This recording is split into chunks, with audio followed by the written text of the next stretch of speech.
지난주 바른역사 아카데미 첫 특강에서 이종찬 원장님은 우리나라의 건국절은 개천절이며 대한민국의 건국은 1919년 4월 11일임을 여러 가지 역사적 자료를 통해 입증하셨습니다. 이승만 박사가 한성 임시정부에서 집정관 총재로 선출된 후에 세계 주요국 정상들에게 대한민국 대통령으로서 보낸 인사장 중에서 일본 천황에게 보낸 친필 서명 인사장 원문을 공개한 것은 아주 압권이었습니다.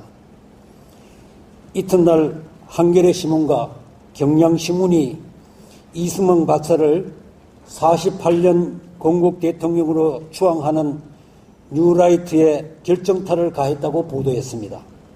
들어오시면서 기사 자료를 받으실 줄 압니다.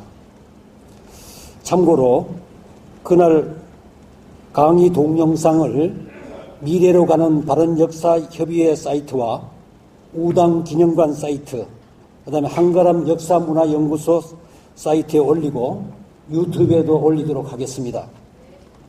유튜브는 바른역사 아카데미라는 키워드로 들어가 검색하시면 될 것으로 생각합니다. 그리고 앞으로 다음에 바른역사 아카데미 카페도 개설을 하겠습니다. 많이 들어오셔서 동영상도 거기에 올려놓을 테니까 많이 퍼날려 주시기 바랍니다. 그리고 앞으로 진행되는 모든 강의를 차례대로 거기에 올리겠습니다. 언제든지 보시고 지인들한테 이렇게 좀 퍼날려 주시면은 이 강의 내용이 좀 더 널리 확산되리라고 생각을 합니다. 오늘은 한가람 역사문화연구소 소장을 역임하고 계시는 식민사관의 대표 저격수 이덕일 박사님이 대한제국에서 대한민국으로라는 제목으로 열강을 해주시겠습니다. 우리 허성관 전 장관님께서 강사에 대한 소개를 해주시겠습니다.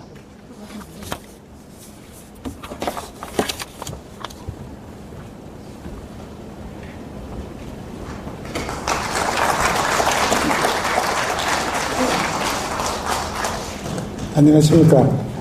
그 늦은 시간인데 어떻게 요기들은 하시는 건 모르겠네요. 예, 저는 미래로 가는 바른역사협의회 상임대표를 맡고 있는 허성관입니다. 오늘 대한제국에서 대한민국으로 라는 제목으로 강의를 해주실 이덕일 박사님은 숭실대학에서 역사학으로 학사, 석사, 박사 학위를 했습니다. 그리고 오늘날 우리나라의 가장 탁월한 민족 역사학자 중에 한 분이십니다. 3세대 민족 역사학자라고 볼 수가 있을 것입니다. 그동안 아주 유리한 문체와 또 아주 흡입력 있는 문체로 여러 가지 역사책을 많이 썼습니다. 그렇게 해서 민족학의 이론을 전개했을 뿐만 아니라 나아가서 이 역사학을 대중화하는 데 크게 기여를 하신 분입니다. 아마 세월이 더 지나면은 우리나라의 큰 스승이 될 수 있을 정도로 열심히 공부하고 있는 분입니다. 이덕일 박사는 그동안 한 65권 정도의 책을 썼습니다. 나이도 많지도 않는데 아주 탁월한 책들을 많이 썼지요. 대표적으로 한국사 그들이 숨긴 진실, 이것은 식민사학의 실체를 조목조목 밝힌 책이고, 그 외에도 송시열과 그들 많은 나라라든지 난세 통합의 리더 유성룡 선생 이야기라든지, 또는 고조선은 대륙의 지배자였다라든지, 또는 고구려는 천자의 제국이었다. 최근에는 이성계와 이방원, 정도전, 또 매국의 역사가 어디까지 왔나, 우리 안의 식민사관 등등 많은 역사책을 썼고, 그야말로 역사를 어떻게 읽어야 되고 어떻게 평가해야 되는 데 관해서 탁월한 성과를 이루고 계십니다. 오늘 강의 경청해 주시고 부디 돌아가실 때 큰 것을 얻고 가시기를 기대합니다. 감사합니다.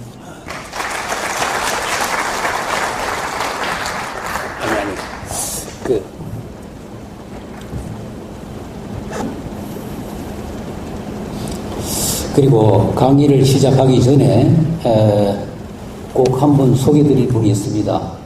노령에도 불구하고 이 자리에 강의를 들으시기 위해서 참석하신 생존 애국지사님이 계십니다. 금년 97세입니다. 이무철 애국지사님을 소개드립니다.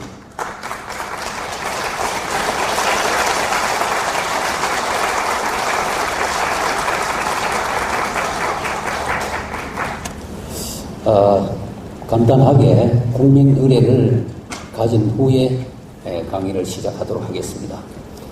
국기를 향해 일어서 주시기 바랍니다.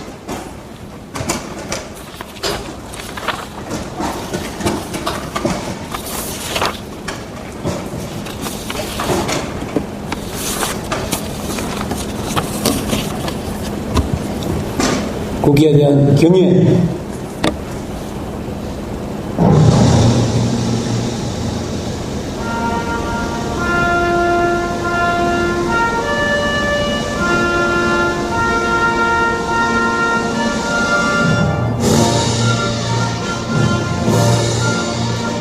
나는 자랑스러운 태극기야. 자유롭고 정의로운 대한민국의 무한 영광을 위해 충성을 다할 것을 굳게 다짐합니다.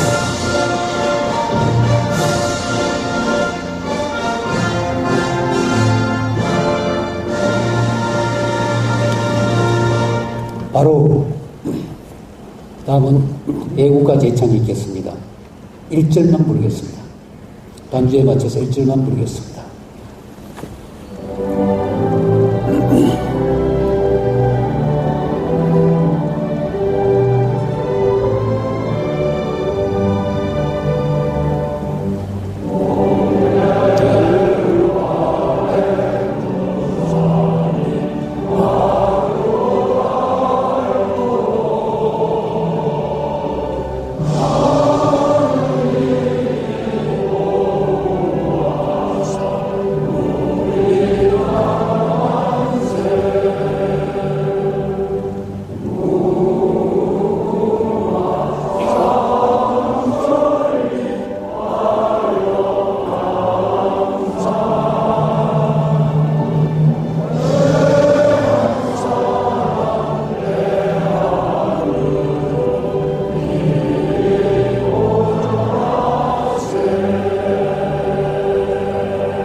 다음은 순국선열과 호국영령에 대한 묵념이 있겠습니다.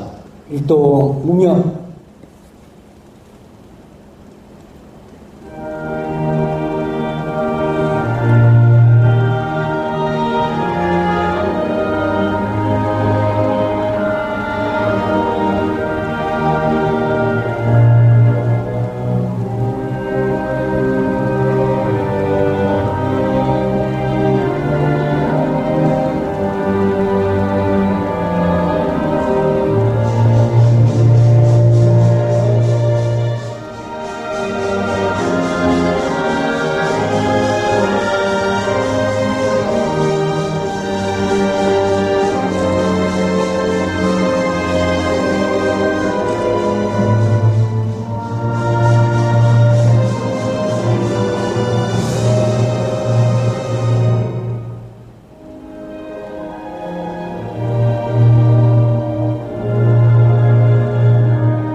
바로 자리에 앉아주시기 바랍니다.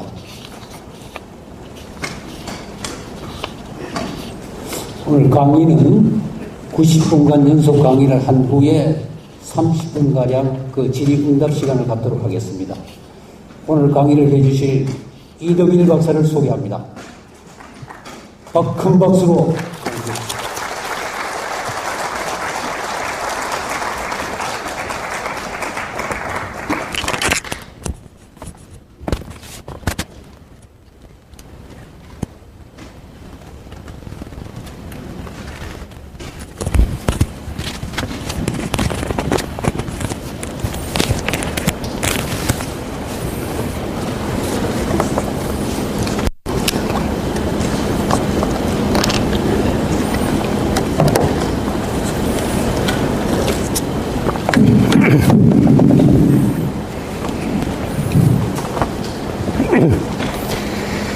네, 반갑습니다.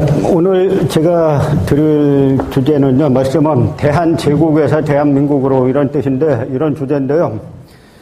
사실 제가 학위는 근현대사로 받았어요. 어떤 분들이 이제 고대사로 학위 받은 줄로 알고 계신데, 고대사와 한국 같은 경우 고대사와 근현대사가 하나입니다. 제가 왜 고대사를 연구하게 됐냐면, 공부하다 보니까 우리가 지금 배우고 있는 고대사라는 것은 다 일본 사람들이 만들어 놓은 틀에서 공부하고 있어요. 근데 일본인들이 우리나라를 점령하고 나서 조선총독부 산하에 조선사편수회를 만들지 않았습니까? 그리고 조선사편수회 회장이 누구냐면 학자가 아니에요. 조선총독부 정무총감입니다. 조선총독부 정무총감은 지금으로 치면은 국무총리, 행자부 장관, 법무부 장관, 이 온갖 장관을 다 갖고 있는 그야말로 이 슈퍼 2인자예요. 어떻게 보면 총독보다도 권한이 더 세다라고, 실질적인 권한이 더 세다라고 할 수 있는 인물이 조선총독부 정무총감인데, 바로 그 조선총독부 정무총감이 조선총독부 직속의 조선사편수회 회장입니다.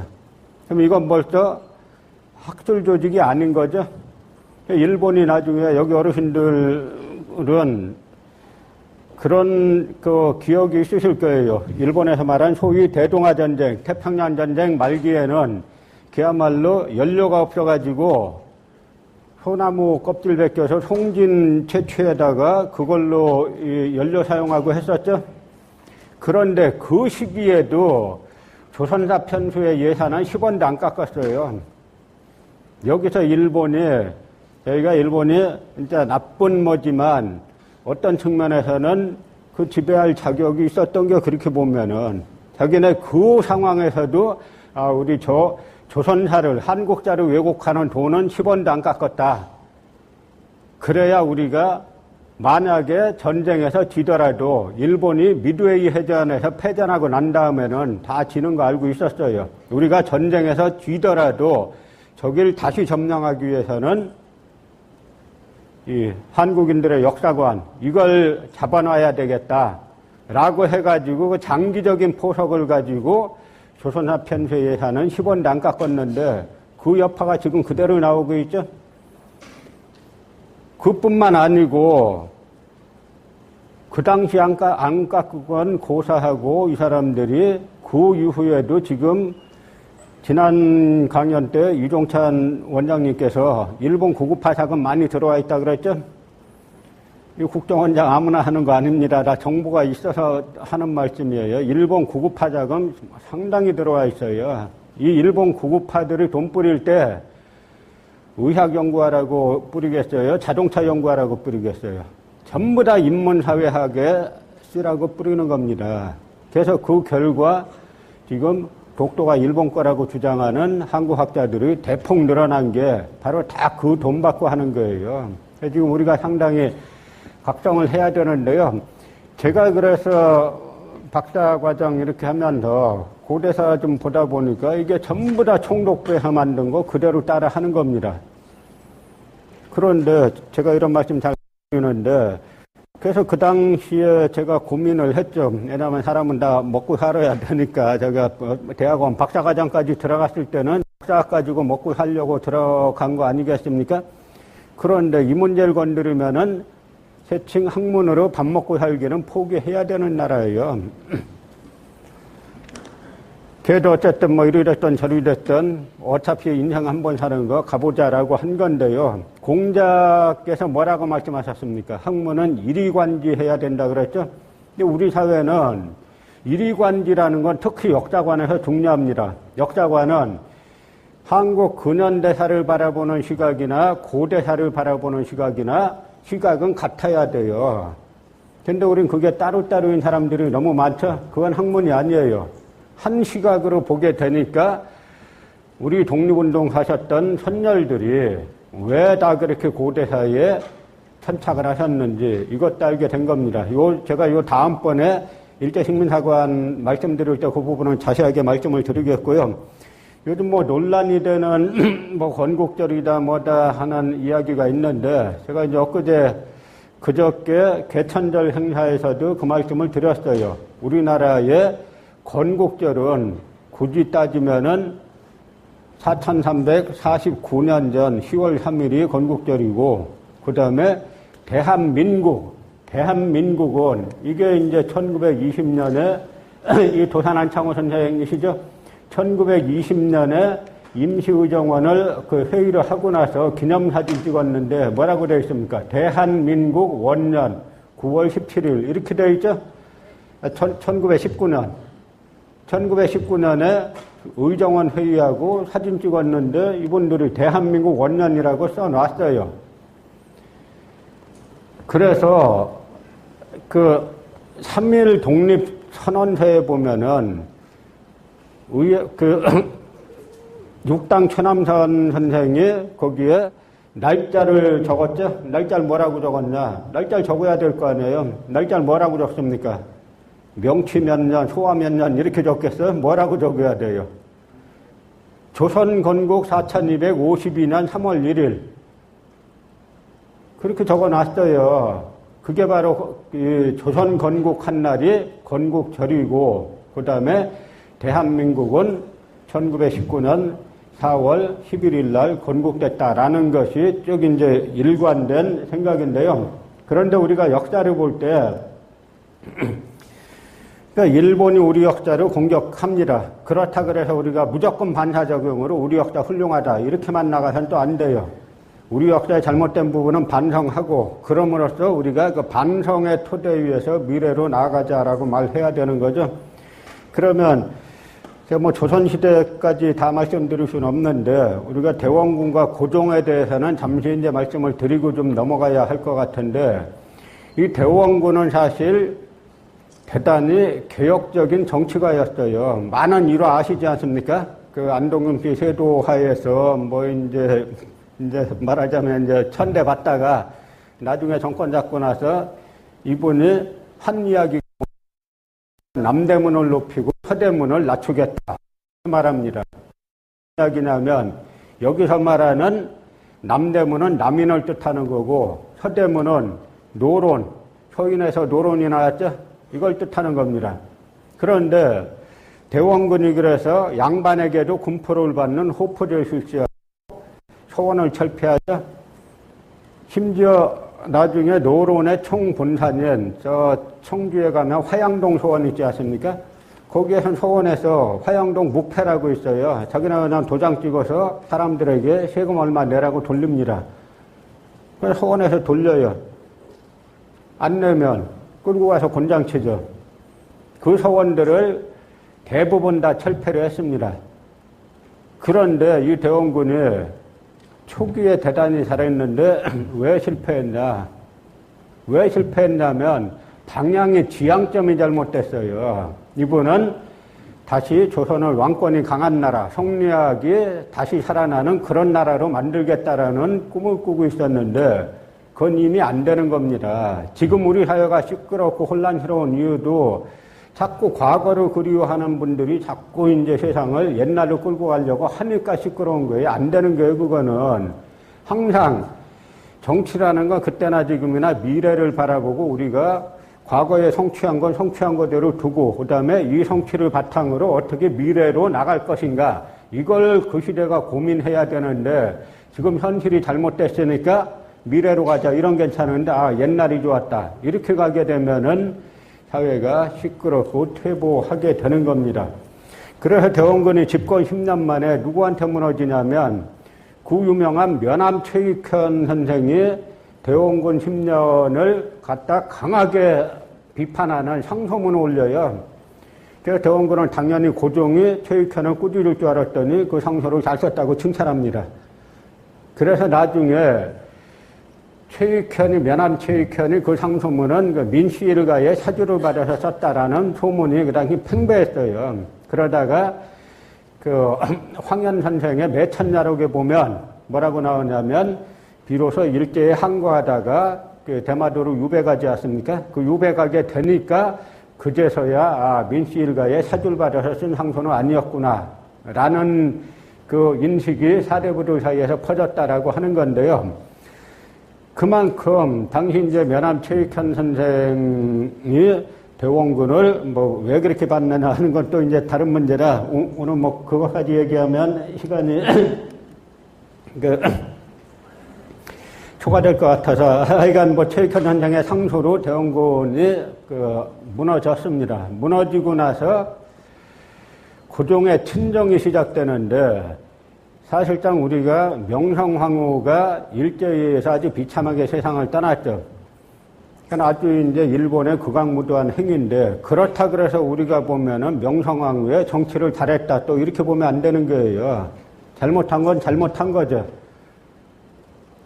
그런데 이 고종의 친정이라는 건 사실상 민씨 일가가 집권한 겁니다. 그래서 이 고종 친정 이후에는 무조건 대원군이 한 거 거꾸로 하자 이 분위기가 있었어요.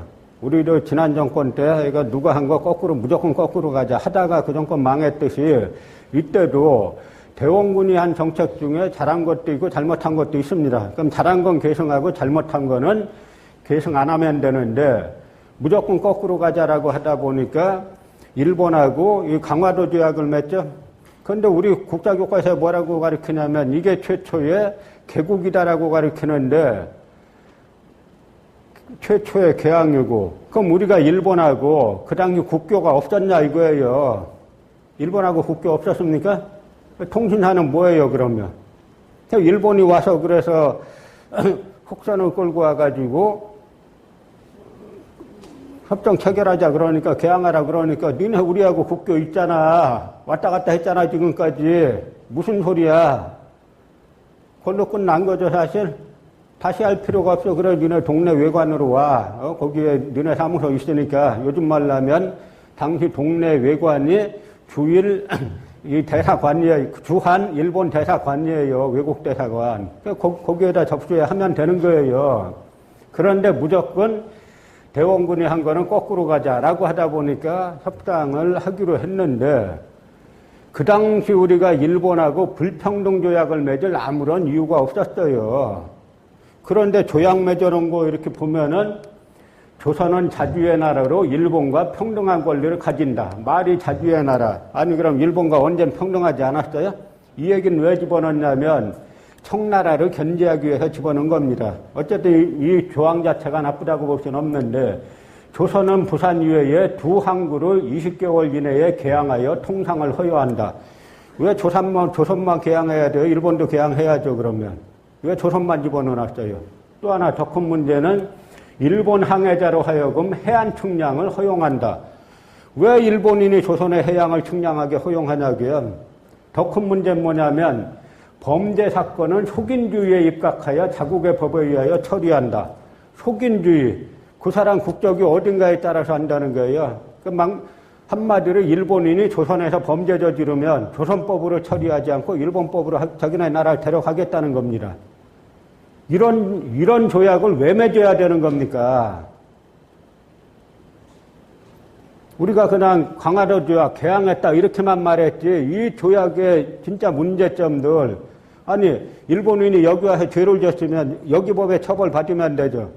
그거 싫으면 안 오면 되고.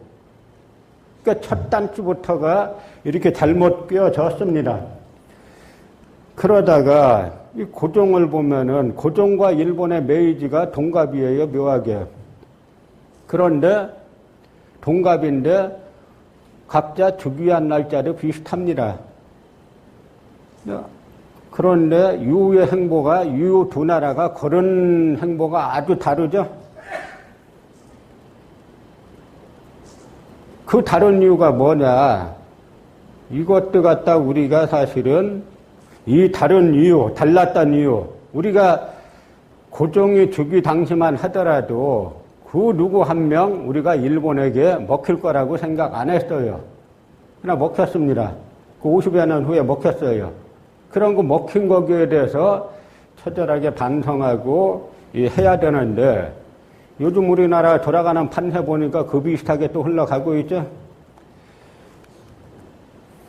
먼저 고종을 개화군주라고 합니다. 그 개화파라는 게요. 대원군이 회국정책 취한 건 잘못이죠. 그러나 대원군이 병인양요, 신미양요에서 어쨌든 그 전투에서 우리가 이겼다라고 말할 수는 없는 전투입니다. 왜냐하면 신미양요 때 우리 군사가 약 350명이 전사했는데 미군이 3명인가 4명 전사했어요. 그러니까 그 전투는 뭐냐면 미국이 왔다가 소기의 목적을 달성하지 못하고 돌아간 전투, 쫓겨간 전투라고 말할 수 있지 우리가 이긴 전투라고 말할 수 없어요. 그러나 여기서 중요한 게 그 당시에 대원군이 국제 시세를 세계 정세가 어떻게 돌아가는지 아는 지도자였다면 그때 조약을 맺었어야 돼요. 프랑스나 미국과. 그때 맺었으면 우리가 불평등 조약을 맺을 이유가 없는 겁니다. 어쨌든 싸워서 이겼잖아요. 그러니까 대등한 협정 맺자라고 그때 문을 열었어야 되는데 끝까지 회국했죠. 그래서 고종이 개화를 하겠다라고 한 거는 잘한 겁니다. 그럼 개화를 하려면 왕이 혼자 합니까? 개화의 뜻을 같이 하는 정치가들과 같이 해야 되는 거죠.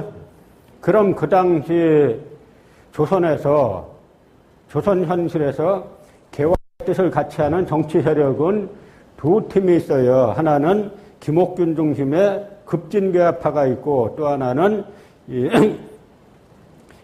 김홍집 중심의 온건개화파가 있는데 이 우리나라 개화파의 역사를 보면은 다 누가 먼저 시작하냐면 중인 역관들 이런 사람들이 시작합니다. 여기에 나와 있는 오경석이나 의관, 유대치나 이 오경석이 특히 나중에 그 천도교 독립운동에 나서는 그 오세창 선생의 아버님 되시는데요.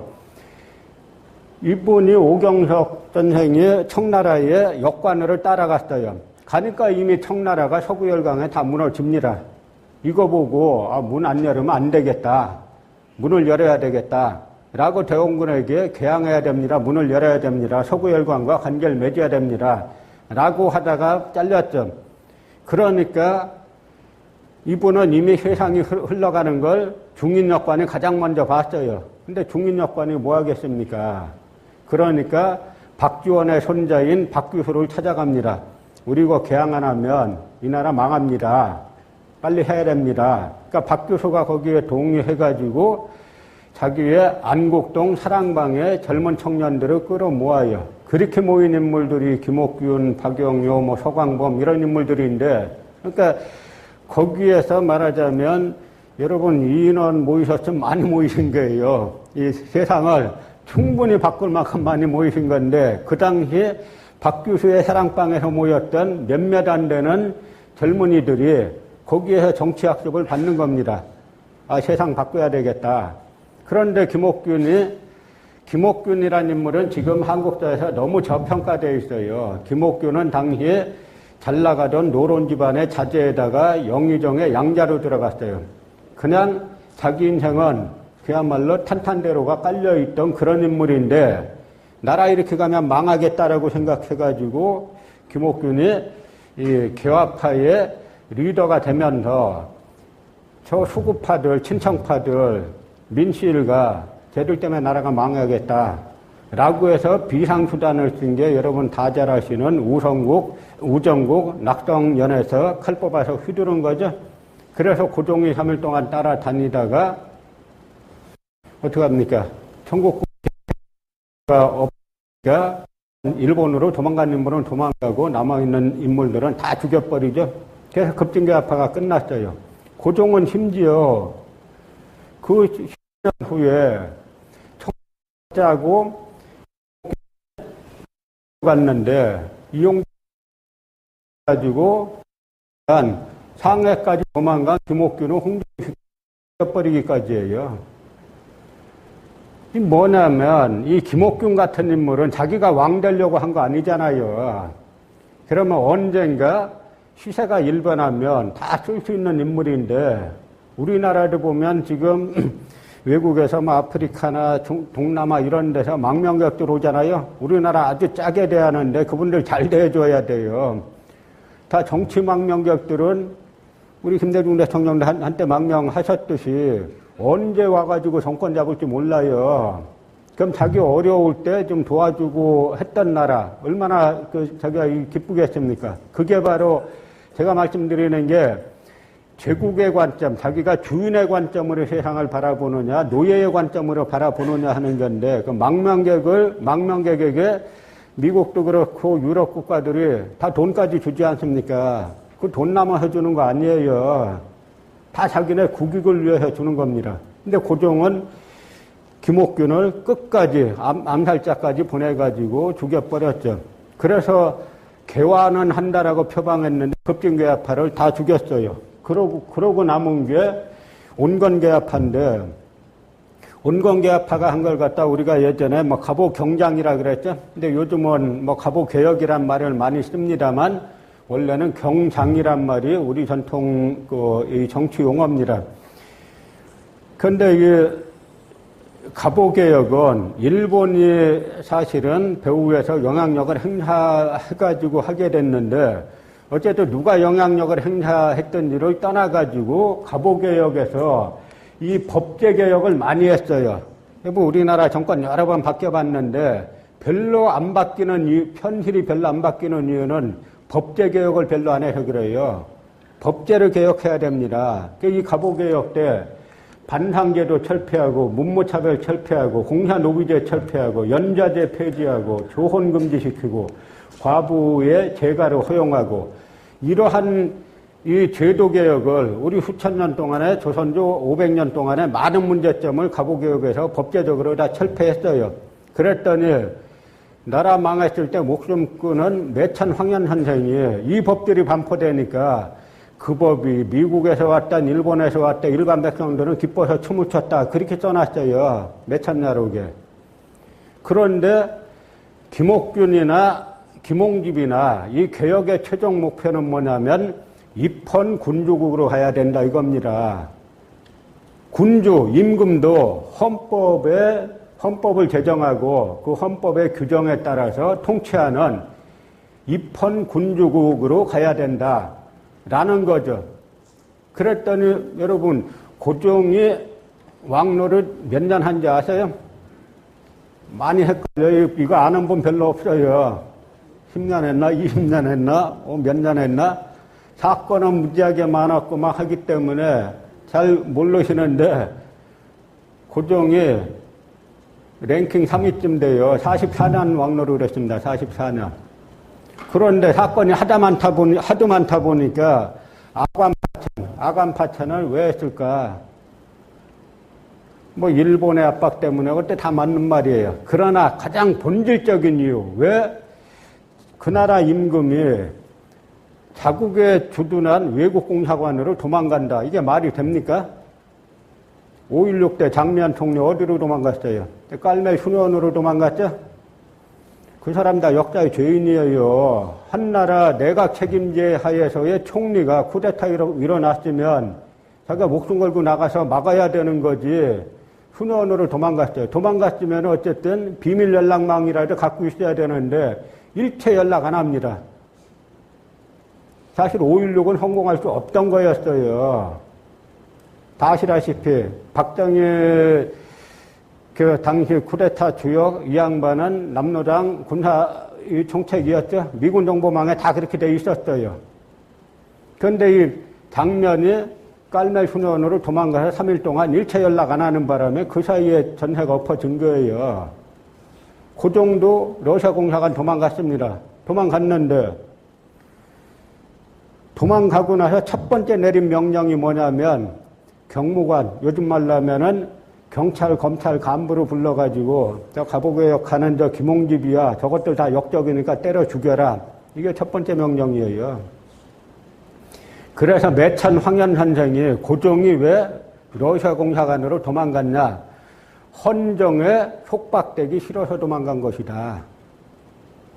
헌법 질서에 속박되기 싫어서. 아주 시대착오적인 거예요.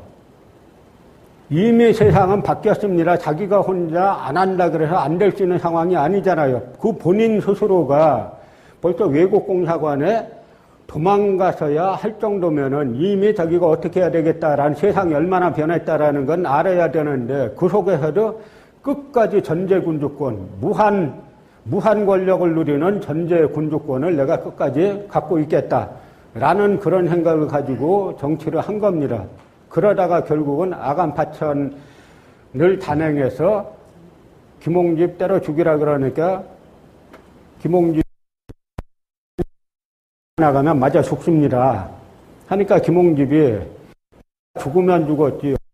박영효 같이 일본으로 도망간 박영효 같이 대역 부도범이라는 오명을 들을 수가 있겠느냐. 난 나가서 죽겠다. 그러고 나가서 맞아 죽었어요. 왜 죽어야 됩니까? 어윤종도 도망가다가 용인의 어비읍이라는 곳에서 맞아 죽었는데 그래서 그런 일화가 있었어요. 어비 글자는 다른데 어윤종이 어씨 아닙니까? 비자 슬플 비자 그래서 어비읍에서 맞아 죽었으니까 물고기가 슬피우는 거기서 맞아 죽었다 운명이었다 이런 또 풍수 이쪽 하는 분들 그런 말도 있었는데 그래서 온건계합파도 다 고종이 죽여버렸어요. 누구하고 합니까 그러면? 그러니까 남아있던 인물은 이제는 이완용 같은 인물밖에 없는 거예요. 이완용은 원래 친일파가 아닙니다. 이완용은 독립협회 초대 회장이죠. 그 다음에 원래는 정동구락부라는 정동 중심의 원래 친미파였어요. 그러다가 삼국 간섭 이후로 러시아가 세지니까 친러파가 됩니다. 그 다음에 일본이 세지니까 친일파가 돼요. 이 사람은 이완용은 노선이 없어요. 무조건 이기는 쪽이 자기 노선이에요. 센 쪽이. 그러니까 나중엔 결국 이완용 같은 인물밖에 주위에는 안 남게 되는 거죠. 그러니까 누구의 정치를 설명할 때 그러니까 고종 정치가 복잡합니다. 항상 양면성이 있어요. 한쪽에서는 의병 일으키라고 부추기고 또 한쪽에서는 진압시키고 늘 이러니까 그 정치를 판단하기가 힘든데 그래서 매천황연이 가장 고종의 정치는 정확하게 파악을 했어요. 이 시대 때 동학 이제 농민혁명이 일어나게 되는데요.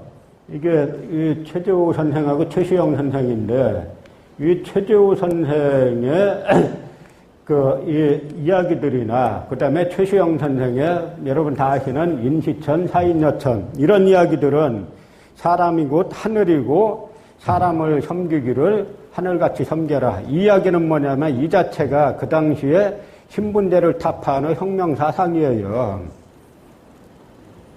여기에서 사람을 말할 때 양반을 따로 지칭하지 않았습니다. 그 최시영 선생은 어린아이와 여성을 또 대단히 높였어요. 그래서 그 당시가 이미 반상제도, 이건 이미 끝난 제도란 걸 다 압니다. 여러분, 노비제가 유지될 수 있는 나라는 저 인도같이 카스트 제도, 가장 밑바닥에 이 슈드라들이 나는 전생에 죄를 많이 져갖고 내가 슈드라로 지금 태어났는데 이 생에서 내가 착한 일 많이 하면은 다음 생에서는 브라만이나 크사트리아로 태어날 거야. 이러면 그게 유지되는데 우린 이미 아니에요. 우린 이미 나나 저 양반이나 뭐가 다른데 내가 왜 물건처럼 취급되고 내 자식이 왜 물건처럼 거래돼야 되느냐 이런 생각 갖고 있으면 이미 노비제는 유지하기 위해서는 엄청나게 사회적 비용이 많이 드는 겁니다. 이럴 때 형리학이 그래서 자기의 변신을 못할 때 동학이 나왔는데 동학은 단순한 동학이 아니에요. 말하자면 이 최치원의 글에도 보면 우리에게는 고유의 현묘한 도가 있다 이러죠. 그때부터 우리 전통 고조선 때부터 쭉 이어 내려오던 우리 전통, 우리를 주인으로 보는 우리의 전통 사상이 유학의 사대주의에 계속 눌려 있다가 이때 와가지고 새로 생겨난 게 아니라 그 전통의 사상이 전맥돼가지고 이 당시에 다시 꽃을 핀 거예요. 그러니까 무수히 많은 사람들이 이 동학에 같이 하게 되는데 그뿐만 아니라 여기에서는 이 이야기들은 그야말로 이 반봉건 사상을 담고 있죠. 여기에서 반봉건 사상에서 이 동학이 이제는 일본이 들어오니까 반외세의 사상까지 담게 되면서 그 당시 이 조선이 걸어야 했던 반봉건 반외세라는 그런 정치적 지향점을 정확히 실천하는 그런 이제 조직이 된 겁니다. 그래서 이분들 보면은 1894년 1차 봉기 때 이 문장은 지금 읽어도 지금 딱 우리한테 하는 이야기 같아. 한번 제가 읽어 드릴게요. 1차 봉기 때 우리가 의를 들어 이의 이름은 그 본의가 다른 데 있지 아니하고 창생을 도탄에서 건지고 국가를 반석 위에 두고자 합니다. 안으로는 탐악한 관리의 머리를 베고 밖으로는 횡포한 강적의 머리를 구축하고자 합니다. 양반과 호강 앞에서 고통을 받는 민중들과 방백과 수령 밑에서 굴욕을 받는 호리들은 우리와 같이 원한이 깊은 자다. 조금 더 주저치 말고 이 시각으로 일어서라. 만일 기회를 잃으면 후회에도 미치지 못하리라. 그야말로 안으로는 탐악한 관리에 머리를 베고, 요즘 머리 베고 싶은 탐악한 관리 많이 보이죠, 요즘? 그 다음에 동학농민혁명군이 황토현 전투에서 승리하고 정부와 전주화약을 맺고 이제 집강소를 설치하죠. 집강소 설치할 때 집강소 정강을 한번 보세요. 인명을 함부로 죽인 자는 벨 것, 죽일 것, 탐관오리는 뿌리 뽑을 것, 흉포한 보호배를 엄징할 것, 유림과 양반배의 소굴을 토멸할 것, 잔민 등의 군안을 불지를 것, 종문서를 불지를 것, 백정의 머리에서 패래기를 벗기고 갓을 씌울 것, 무명잡세 등은 혁파할 것, 그 다음 공사체를 망란하고 과거의 것은 모두 따지지 않을 것, 외적과 연락하는 자는 뵐 것, 토지는 평균 분작으로 할 것. 이것이 그 당시 조선이 살아나기 위해서는 모든 정책이 여기 다 들어가 있어요. 교육을 받았네 안 받았네 이야기할 거 없이 교육 많이 받고 과거급제한 인물들이 못하는 그 당시 조선이 나아가야 할 방향을 동학에서 정확히 제시를 다 했습니다. 그런데 고종이 한편으로는, 고종 정치는 항상 이중성이 한편으로는 동학농민군하고 화약을 맺어갖고 동학농민군은 순진하게 그걸 믿고 전주에서 더 이상 북상 안 했어요. 그게 잘못이에요. 이 동학농민군이 그 당시에 서울까지 올라왔어야 됩니다. 와서 전국의 정권을 장악하고 이런 패전개혁을 실시했으면 나라 안 망했을 거예요. 그런데 일단 고종은 동학농민군을 전주화약으로 묶어놓고 그 다음에 청나라 군사를 불러들였습니다. 자기 나라 백성들 죽이기 위해서 남의 군대 불러들였어요. 동학에서 주장하는 게 고종 내쫓자고 안 했습니다. 고종 주위에, 임금 주위에 탐관오리를 다 내쫓겠다 이렇게 말했어요. 근데 자국 국민들을 죽이기 위해서 외국 군대 끌어들이고, 그렇다 보니까 청나라를 끌어들였는데 일본군이 자동으로 왔어요. 천진조약에 의해서, 천진조약 3조에 의해서 한 나라가 파병할 때는 다른 나라가 같이 파병한다. 일본이 같이 파병한다고 조약에 돼 있어요. 그러니까 그 당시에 보면 일본에서 청나라 보고 자꾸 파병하라고 꼬드겼습니다. 이미 조선에서 군사 요청한 건 알았어요. 근데 일본군이, 그 청나라 군사가 와도 우리 일본군은 안 갈 테니까 빨리 와라. 조선 진주해라. 라고 꼬드긴 다음에 청나라 군대가 천진에서 출발하니까 일본군은 인천에 이미 도착해 와 있어요. 그래서 사실 이 일본군을 끌어들인 것도 고종 자신이 끌어들인 겁니다. 자국의 백성들 죽이기 위해서, 농민들 죽이기 위해서 청나라 군사 끌어들인 게 자동으로 일본군이 들어오게 된 거예요. 그러다 결국은 전봉준이 사형당하고 김계남이 사형당하고 결국 농민 세력도 이렇게 돼서 우리 역사의 무대에서 사라지게 됐죠. 반대로 이게 이제 메이지 헌법 발포식인데요. 1889년이죠. 우리나라가 지금 대륙법 체제를 실시하고 있다 그러죠. 독일법 체제. 웃기는 이야기예요. 우리가 독일하고 얼마나 친한데 우리나라 헌법 체계가, 헌법부터 법률 체계가 왜 독일법을 따릅니까? 왜 독일법을 따라요?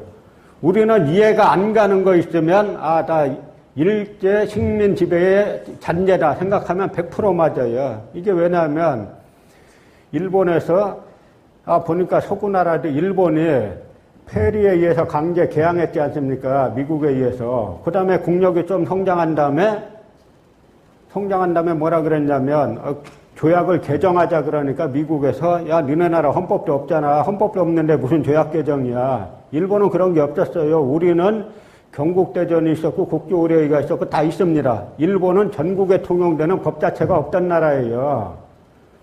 니네 헌법도 없잖아 하니까 그러네 헌법을 만들어야 되겠다라고 해서 이토 히로부미를 임명했죠. 그러니까 이토 히로부미가 미국에 갔어요. 미국 가보니까 국민들이 대통령을 뽑네. 이게 말이 돼? 말도 안 되지. 해가지고 영국으로 갔어요. 영국 가보니까 왕은 있는데 의회가 다 하지 않습니까? 이것도 말이 안 되네. 해가지고 프러시아 제국으로 가니까 이거는 황제가 절대 권력을 갖고 있다. 그래서 이게 우리한테 맞다.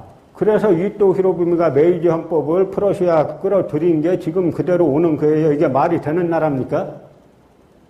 우리가 독일하고 무슨 상관이 있다고 그것도 그 법 자체가 지금 법도 아니고 100년도 훨씬 더 전에 만든 그 법 철학이 지금까지 우리나라에 이렇게 오고 있는 거예요. 그러나 어쨌든 일본에서는 메이지가 이 헌법 발포식을 대단히 거창하게 했어요. 그래서 일본 국민에게 내려주는 선물이다라고 해가지고 메이지 헌법에서 제국의회를 만들고 제국의회에서 법을 만들고 하는 나름대로 이 군주 독재 시스템이지만 일정 부분의 의회의 권력을 인정하고 선거를 인정하고 한 그런 법 체계를 만든 겁니다. 그러니까 일본 내에서는 이 이토 히로부미나 야마가타 아리도모나 하는 이런 메이지의 주역들이 서구를 따라가고자 하는 일부의 움직임이 있었고 그걸 가지고 일본을 개조하는데 이제 성공한 것도 이 사실이죠. 그래서 결국은 우리나라가 일본에게 이제 먹히게 되는데 이거는 이제 외교권을 을다늑약으로 외교권을 뺏기고 이 한국 관료들하고 일본 관료들하고 기념 촬영을 한 거예요. 그러니까 일본이 이렇게 이제 우리나라를 점령하려고 하니까 의병전쟁이 거세게 일어나죠. 근데 의병전쟁이 거세게 일어나다가 여러 단발령 때문에도 일어나고 여러 차례 일어나다가 제가 한번 역사 공부하면서 제가 아주 의문을 품었던 게 뭐냐면 이 한국 지역감정의 뿌리가 뭐냐, 어디서 나왔냐. 제가 아무리 조선시대 고려시대 문적 찾아봐도 없어요. 오히려 조선시대는 양반들의 하나는 경상도 영남 지역에다가 유인자의 난 이후로 영조 4년에 유인자의 난이 일어나니까 대구부 가명 앞에다가 영남을 평정한 비 세워놓고 영남의 양반들 과거응시 자격을 철폐하고 영남을 차별했지 호남을 차별한 적이 없어요. 그러나 이 뿌리가 도대체 뭐냐? 암만 문적 찾아봐도 없다가 의병 관련한 1차 사료를 보면서 역사 공부하다 보면 한 구절 딱 보면 이거다라고 느낄 때가 있어요. 바로 이때 내가 느낀 게 1909년 9월에서 10월 사이에 일제가 남한대토벌 작전이란 걸 합니다. 일본군이. 작전명은 남한대토벌이에요. 이제 마지막 자기네가 점령하기 전에 지금 의병을 갖다가 다 죽이겠다라는 게 남한대토벌인데 전체 제목은 남한대토벌 작전인데 강론에 들어가 보면 호남대토벌이에요. 이거 제가 그냥 쓴 게 아니라 작전계획의 제1 일반사항, 그 다음에 제1 일반사항 1에 제1 토벌을 행해야 할 구역은 전라남북도라고 딱 찍혀 있어요. 작전계획서에. 제가 이거구나. 이거 외에는 제가 지역감정의 연원이나 뿌리를 찾은 게 없습니다. 우리나라 잘못된 거 찾아보면 전부 대부분 뿌리가 제가 일제시대에 있다 그랬죠. 이전에는 없었어요. 들어본 적도 없고 없었어요. 그다음에 작전계획 보면은 실시요령에 경비부대 토벌지역의 포위선을 형성하고 소요의 지점을 수비하는 자, 행동부대 포위선 내를 행동하여 토벌, 수색, 점거 등에 종사하는 자. 제12는 토벌대는 전 지구 내를 빠짐없이 수색하고 특히 산지와 천락은 엄밀히 수색을 실행한다라고 해서 의병, 특히 이제 마지막까지 저항하는 전라남북도의 완전히 도륙내고 난 다음에, 그 다음에 이게 바로 1909년 9월부터 10월까지니까 이걸로 마지막 정리를 다 하고 난 다음에 우리나라를 이제 대한제국을 합병한 게 일본이 우리나라 합병한데요. 여기로 보면 사령부가 각 작전 시기별로 있는데 사령부 시기가 어디 있냐면 처음에 남원에 있다, 광주에 있다, 영산포에 있다, 목포로 옵니다. 그래서 이렇게 순차적으로 이 전라남북도 지역에 의병을 갖다가 완전 뿌리 뽑고 그 다음에도 계속 지속적으로 이 호남에 대한 일제시대 때 차별을 한 것이 해방 이후에 우리가 친일 청산을 못하면서 이것도 그대로 내려오게 된 거라고 저는 생각을 합니다. 이제 이렇게 돼가지고 호남 대토벌까지 끝나니까 나라는 이제 망하게 됐어요. 그러니까 우리 내부에서 나라 팔아먹는 매국 경쟁이 벌어집니다. 일진회라는 데하고 그다음에 전통 노론과 아까 대원군이 서대문을 낮추겠다라고 한 것이 노론을 새로 약화시키겠다라고 한 건데 결국 실패했죠. 그러고 나서는 이 일진회와 노론이 매국 경쟁에 나서는데 결국 어떻게 되냐면 전통 노론이 일진회를 따돌리고 나라 팔아먹는 데 성공하게 되죠. 그래서 일본은 1910년 8월 29일 날 대한제국 점령하고 10월 7일 날 76명에 달하는 이 조선인들에게 훈장과 자기를 줘요. 제가 그 훈장과 자기를 받은 사람들 그리고 그 사람들의 소속 당파를 분석해서 발표했더니 아주 공격이 대단히 심해졌어요. 전 잘 몰랐는데 그게 보니까 우리 사회에 1급 특급 비밀 중에 하나였어요. 보니까 대부분 잘 몰랐죠. 나라 팔아먹고 훈장하고 돈 받고 희낙락했다는 거 잘 몰랐죠. 근데 이 당시 당파를 분석해 보니까 남인은 한 명도 없고 이 북인은 2명이고 소론이 1명이고 나머지 당파할 수 있는 56명이 전부 다 노론 계열이에요. 그래서 3.1운동이 일어났을 때 어떤 일본인이 쓴 글을 보니까 3.1운동이 왜 저렇게 거세게 일어났냐면 우리가 일본이 여길 지배하고 난 다음에 너무 노론 세상만 만들어졌지 않느냐. 그래서 남인 계열과 북인 계열들이 대거 3.1운동에 가담했기 때문에 이게 판이 커졌다. 어떤 일본인이 그렇게 쓴 글을 봤어요. 그게 전부는 아닐지 몰라도 그 말이 말해주는 거는 일본이 당론으로 나라 팔아먹은 노론을 상당히 높여줬다라는 사실은 알게 되는 거죠. 그런데 제가 이 당시에 이 사람들 나라 팔아먹고 귀족에 자기 받고 돈 받고 휘낙낙하는 사람들 명단 알기 어려웠냐면 전혀 어렵지 않았어요. 아주 쉬웠어요. 당시 자기네들이 책을 많이 냈어요. 조선 귀족 열전, 조선 신사 대동보 해가지고 조선 귀족전 해가지고 책 많이 냈어요. 자랑스럽게 사진까지 딱 실어가지고 거기 보면 아래 당파 노론 다 써 있어요. 지금 잘 이해가 안 가시죠? 나라 팔아먹고 뭐가 그렇게 장하다고 당파 노론 자랑스럽게 써놨을까? 왜 그랬겠어요? 미당 서정주가 그랬지 않습니까? 선생님 왜 친일시 쓰셨어요? 하니까 뭐라 그랬어요? 일본이 그렇게 쉽게 망할 줄 알았나 그랬죠? 그 솔직한 말이에요. 이 당시에 청일전쟁으로 일본이 청나라 내쫓았죠? 러일전쟁으로 러시아 꺾었죠? 영국과는 영일동맹 맺었어요. 동맹국가예요. 우리가 지금 한미동맹 하듯이 영일동맹이에요. 그 다음에 미국과는 카스트라 테프트 미략을 맺어가지고 미국이 필리핀을 차지하는 대신에 일본이 한국 차지한다. 몰래 협약했어요. 그러고 이 테프트는 노벨 평화상까지 받아요. 다 제국주의 역사들인데요. 뭐냐면 이 당시 상황에서는 대한제국이 영원히 끝난 나라입니다. 도저히 국제정세상 다시 살아날 수가 없어요. 여러분이 들어보셔도 그렇죠. 청나라가 쫓겨났어요. 러시아도 쫓겨났어요. 영국과는 영일동맹 맺고 미국과는 미략을 맺었고 살아날 수 없죠. 그래서 이런 상황에서 이 사람들은 이렇게 일본에 부부동반 가가지고 나라 팔아먹고 일본에 부부동반 가서 신나게 파티하고 놀고 나서 기념사진 찍은 거예요. 이런 절망의 상황에서 우리 역사에 거대한 반전이 일어납니다. 반전이. 그 반전이 뭐냐면 전국 각지에서 집단 망명하는 사대부들이 나와요. 가장 먼저 망명하는 분들이 누구냐면 이제 강화도에 가 있던 양명학자들.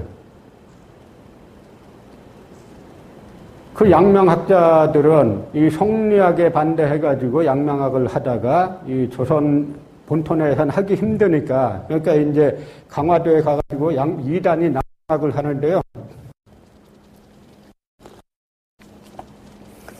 그래서 이분들이 가장 먼저 만주를 망명해서 유하연 횡도촌이라는 곳에 모입니다. 이걸 봤어요. 지금 민족문화 백과사전에 그 당시 망명했던 강화학파의 정원아, 홍승환, 이건형 이런 분들 어떻게 쓰여져 있었냐면 사망안에 물음표 이렇게 한국 그 민족문화 대백과사전에 그렇게 쓰여져 있었어요. 얼마 전까지도.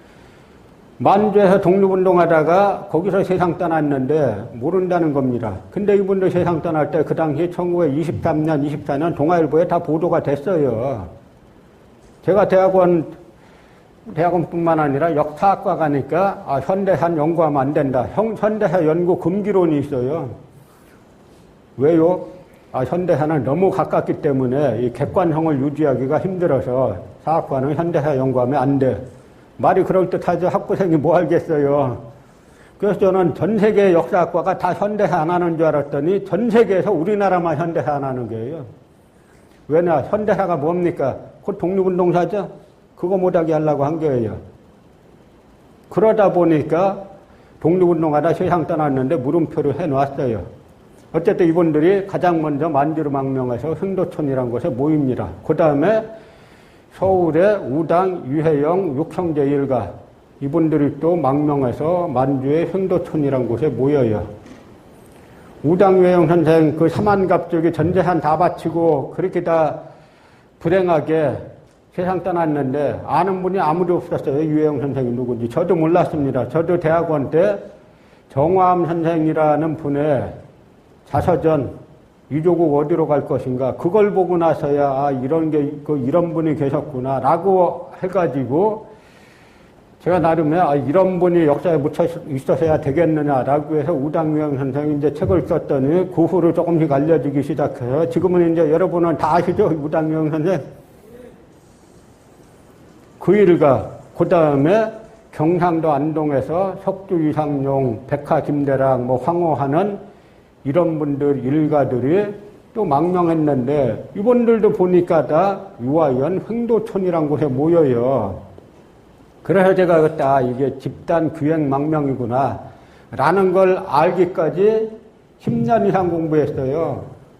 왜 횡도촌이란 곳에 강화도에서 간 사람도 아주 작은 횡도촌에 모이고 서울에서 간 사람들도 흥도촌에 모이고 그 다음에 안동에서 간 분들도 흥도촌에 모이고 그 다음에 전라도 구리에서 매천황현이 나라 망하니까 우리나라가 선비를 기른 지 500년에 나라가 망했는데 목숨 끊는 사람 하나 없대서야 말이 되겠느냐라고 음독자결하죠.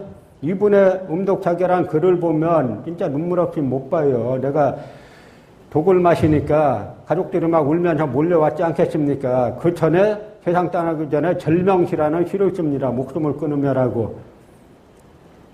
그러고 가족들이 막 우니까 내가 죽어야 할 의리는 없지만 이분이 벼슬 나눴어요. 오히려 벼슬한 내가 총리 대신한 이완용이니 그 다음에 순종의 장인인 윤덕영이니 이런 나라 망했을 때 목숨 걸어야 할 인간들은 다 팔아먹는데 가담하고 매천황후는 벼슬 안 했어요. 안 했으니까 내가 죽어야 할 의리는 없지만 양사 500년에 나라가 망했는데 목숨 끊는 선비 한 명 없어서야 되겠느냐. 그런데 내가 약사발을 3번이나 입에 댔다가 다시 뗐다. 죽기 싫었다는 거잖아요. 그분이 세상 떠나기 전에 저 강화도로 가가지고 이권창 선생 묘소에 참배를 하고 그 다음에 서울 올라서 남산 위에 올라가서 대고를 한번 바라고 통곡하고 내려가서 목숨을 끊는 건데요. 이건창 선생 묘소 앞에서 쓴 시가 있어요. 그대 너무 슬퍼하지 말아라. 그대는 살아있을 때도 혼자가 아니었느냐. 그러고 고향에 돌아가서 목숨을 전라도 구리에서 목숨을 끊었습니다. 그래서 이건창의 동생인 이건승 선생이 저기 편한 길이라 목숨 끊는 길이 어떻게 보면 더 편한 길일지도 모르죠. 나중에 평생 기약 없는 아까 제가 말씀드린 대로 전 세계 흐름이 다 그렇게 흘렀는데 독립되겠어요? 그 되지도 않을 독립운동에 목숨을 거는 것보다는 그냥 더러운 걸 안 보고 약 마시고 죽는 게 더 편하지 않겠느냐. 그 두 길이 있어요. 그렇게 나라 망했을 때 팔아먹은 인간들의 길이 있고 독립운동에 나선 이런 분들이 있는데 그래서 이제 이런 분들의 이제 희생의 대가가 지금 우리가 누리는 외형상의 지금 이제 뭐 그 독립국인데요. 그래서 이분들이 유아위원회 삼원부라고 있는데 그 옆에 한 4km쯤 가면은 이 추시가 모여있는 추가가란 마을이 있고 여기가 대고산이라는 산이 있는데 이 대고산에 1911년 4월경쯤에 망명한 수백 명의 군중들이 모여가지고 노천 군중 대회를 엽니다. 그래서 그 노천 군중 대회에서 경학자를 만들고 그 다음에 신흥무관학교를 만들게 되는데요. 이게 신흥무관학교 터고요. 이 경학자 사장인 이상용 선생의 만주기사란 시를 보면은 뭐 시간이 없으니까 아래 것만 읽으면 정부 규모 자치명, 정부의 규모는 자치를 명분으로 삼고 삼권 분립한 것은 방문명, 삼권을 분립한 것은 문명사회를 본뜬 것이었다. 이분이 경학사 만들고 부민단 만들고 했던 분인데 이 당시에 이미 다 나오잖아요. 자치와 삼권 분립.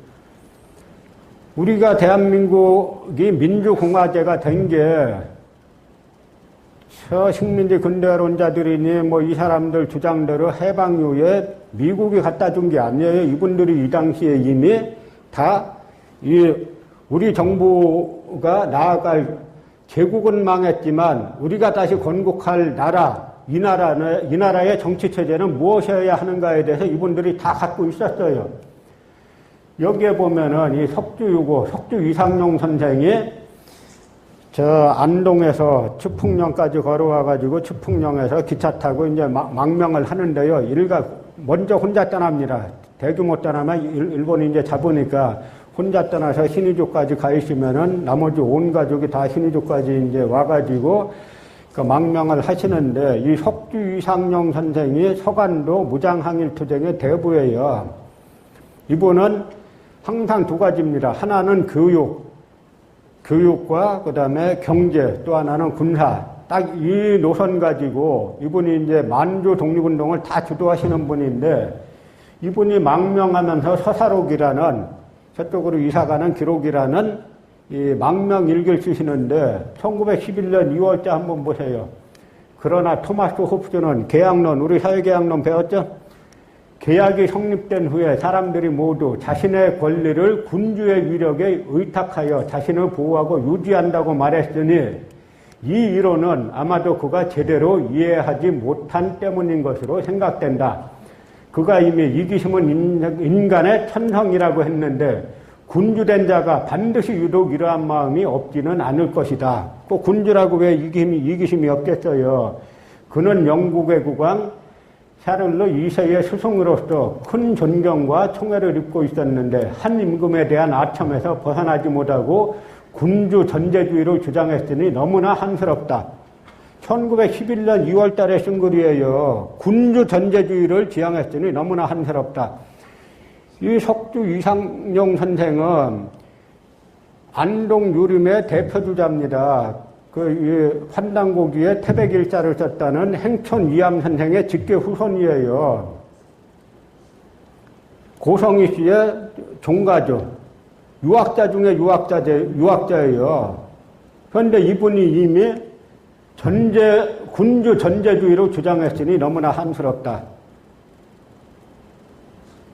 왜 이분들이, 그럼 딱 이상용 선생은 그나마 이 망명하면서 글을 많이 남기셨고, 유해영 선생은 글을 안 남겼어요. 이분은 일체 자기 흔적을 안 남긴 분이라 그 행적을 추적하기가 대단히 힘든데, 다 같이 귀행망명한 사이입니다. 그러면 사상이 비슷하다고 봐야죠.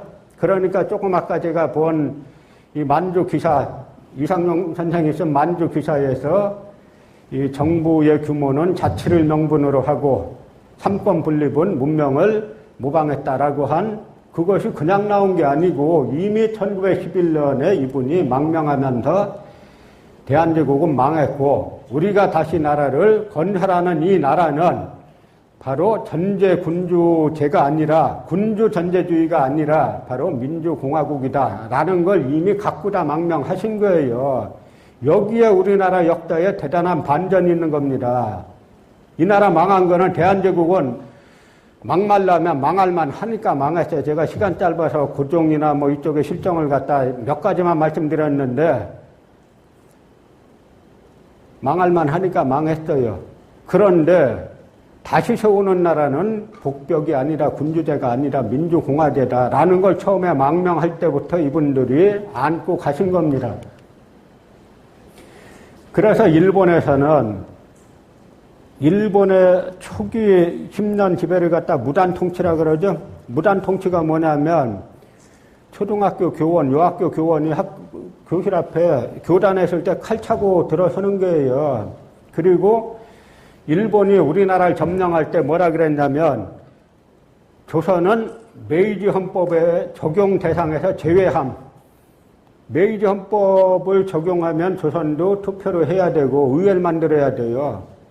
그래서 천황의 대권을 위임받은 조선 총독의 재령에 의해 갖고 통치함. 재령이 뭐냐면 그냥 총독이 말하면 그게 법이에요. 그래서 일본에서는 태형이 없어졌는데 조선 내엔 태형이 있었어요. 태형이 붙잡아 때리는 거죠. 그래서 예를 들어서 장날에 누가 술 한잔 먹고 일본 욕하면 바로 끌려가서 태형 맞는데 한 번 맞으면 80대예요. 쇠 힘줄 가지고 하는데 한 번 맞으면은 보통 사망하는 경우도 많고 그 불구되는 경우는 아주 파다한데 그 태형 맞은 숫자가 1911년, 1912년, 1913년에 보통 10,000명씩이에요. 그럼 한번 보세요. 그 당시 2,000만 중에 여자 빼고 나이 이렇게 저렇게 한 분도 그 어린 사람하고 못 빼고 1년에 10,000명씩 태형을 당한다. 얼마나 무서운 정치겠습니까? 일본은 저렇게 하면 영원히 지배할 줄 알았더니 그 10년 이후에 3.1운동이 거세게 일어나죠. 3.1운동이 거세게 일어난 이유는 일본의 무단통치에 저항한 것도 있고 또 하나는 토지조사 사업도 있어요. 토지조사 사업은 뭐냐면 일본은 그 당시 경제 상황이 식민지 필요할 상황이 아니에요. 자기네 개발하기를 바빠요.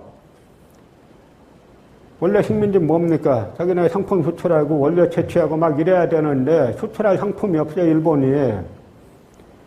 그리고 우리나라 요즘도 뭐 이게 보면은 저축은행 뭐 이렇게 해서 고리대 하는 이거 대부분 일본계 자본들이죠.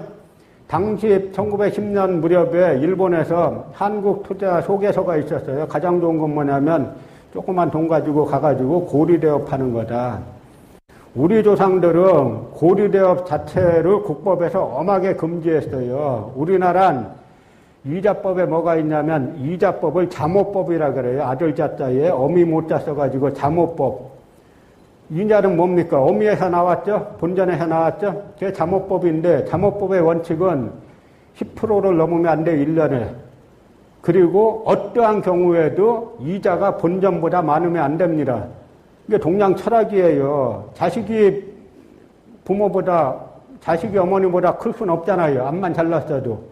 그러니까 어떤 경우에도 이자가 본전을 넘는 거는 국법에 다 금지되는, 그게 100년이 됐든 얼마가 됐든 그게 국법에 다 금지되는 거예요. 여기 이 고리대도 전부 다 일제시대 때 들어와서 지금까지 이렇게 되는 겁니다. 그런데 그러다 보니까 일본이 점령했는데 가질 게 땅 뺏기밖에 할 게 없어요. 그래서 토지조사 사업을 해가지고 그 조사 사업 10년 이후에 1918년에 끝나는데 전국토의 기록에 따라서는 약 40%에서 50%가 조선총독부 산하로 들어가는 겁니다. 그래서 일본 점령 10년 만에 독립운동이 거세게 일어나는데요. 여기에선 또 뭐가 있냐면 이 독립운동, 3.1운동 누가 주도합니까? 기독교와 천도교가 주도하죠? 그 당시 기독교 숫자 많아봐야 30만밖에 안 됐어요. 많이 쳐져봐야. 천도교는 의암 선병희 선생이 서자 출신이죠? 양반체제 500년에 기독교는 당시 다 서북, 평안도, 황해도 이쪽이 중심이에요.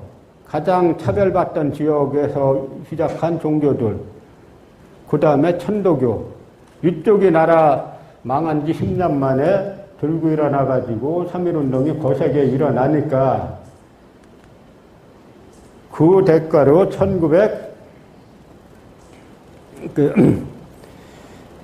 1919년 3월 1일 날 3.1운동이 일어나고 4월 10일 날 상해에서 모입니다. 모여가지고 이 4월 11일 날 대한민국 임시헌장, 이게 최초의 헌법입니다. 그 헌법을 반포하는데 이 헌법이 규정이 제1조가 대한민국은 민주공화제로 함.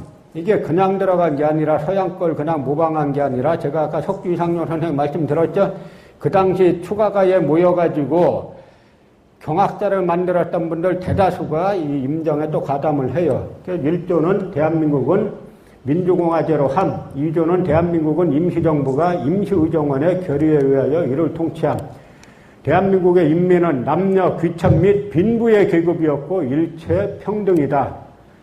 대한민국의 인민은 신교, 종교, 언론, 저작, 출판, 결자, 집회, 신서, 주소유저, 신체 및 소유의 자유를 향유함. 지금 헌법에 전혀 손색이 없는 그런 규정들로 이 민주공화제 국가를 분들이 만든 거예요. 그런데 우리가 흔히 말하길 임시정부 그냥 뭐 외교만 했지 않느냐라고 하는데 그때 천만의 말씀입니다. 상해에선 외교 위주로 했지만 사실은 만주에는 창입, 참의부, 정의부, 신민부라고 불리는 만주에 3부가 있었는데 만주의 3부 중에 여기 이제 참의부, 정의부, 신민부가 있죠. 만주의 3부 중에 이 참의부는 정식 명칭이 대한민국 임시정부 육군 주만 참의부예요. 임시정부 직할부대입니다. 그래서 이게 참의부 이 군사들이고요. 이 육군 주만 참의부에서 한 것 중에 뭐가 있냐면 1924년에 5월 19일 날 일본의 대장 출신은 사이토 마고토 제등실 총독이 압록강을 쭉 대안을 건너가지고 오는 걸 압록강 대안에서 그 전날부터 매복하고 있다가 총탄 수백 방을 갈겼어요. 이 사이토 마고토가 요천에 일본 의회 가가지고 뭐라 그랬냐면 일본 의원들이 물어보니까 이 조선 치안 다 됐냐 하니까 걱정하는 마세요. 다 치안 다 확보를 했습니다. 그러다가 여기서 참의부 독립군에게 자기 탄차 호위선이 한 대 있고 자기 배가 한 대 있고 두 대가 내려오다가 총탄 수백 발을 맞고 아주 혼비백산해서 도망갔죠. 그래서 일본 의회에서 다시 불러다가 얀마 너 치안 다 확보됐대더니 치안 확보는 그냥 네가 탄 배에 총알 맞는데 무슨 치안 확보됐어.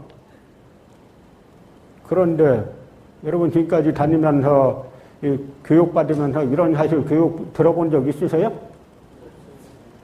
이게 다 식민사관이 뭐냐면 조선총독부 관점에서 우리 역사를 가르치고 해왔던 사람들이 아직까지 계속 우리나라 이쪽에서 주류지 않습니까?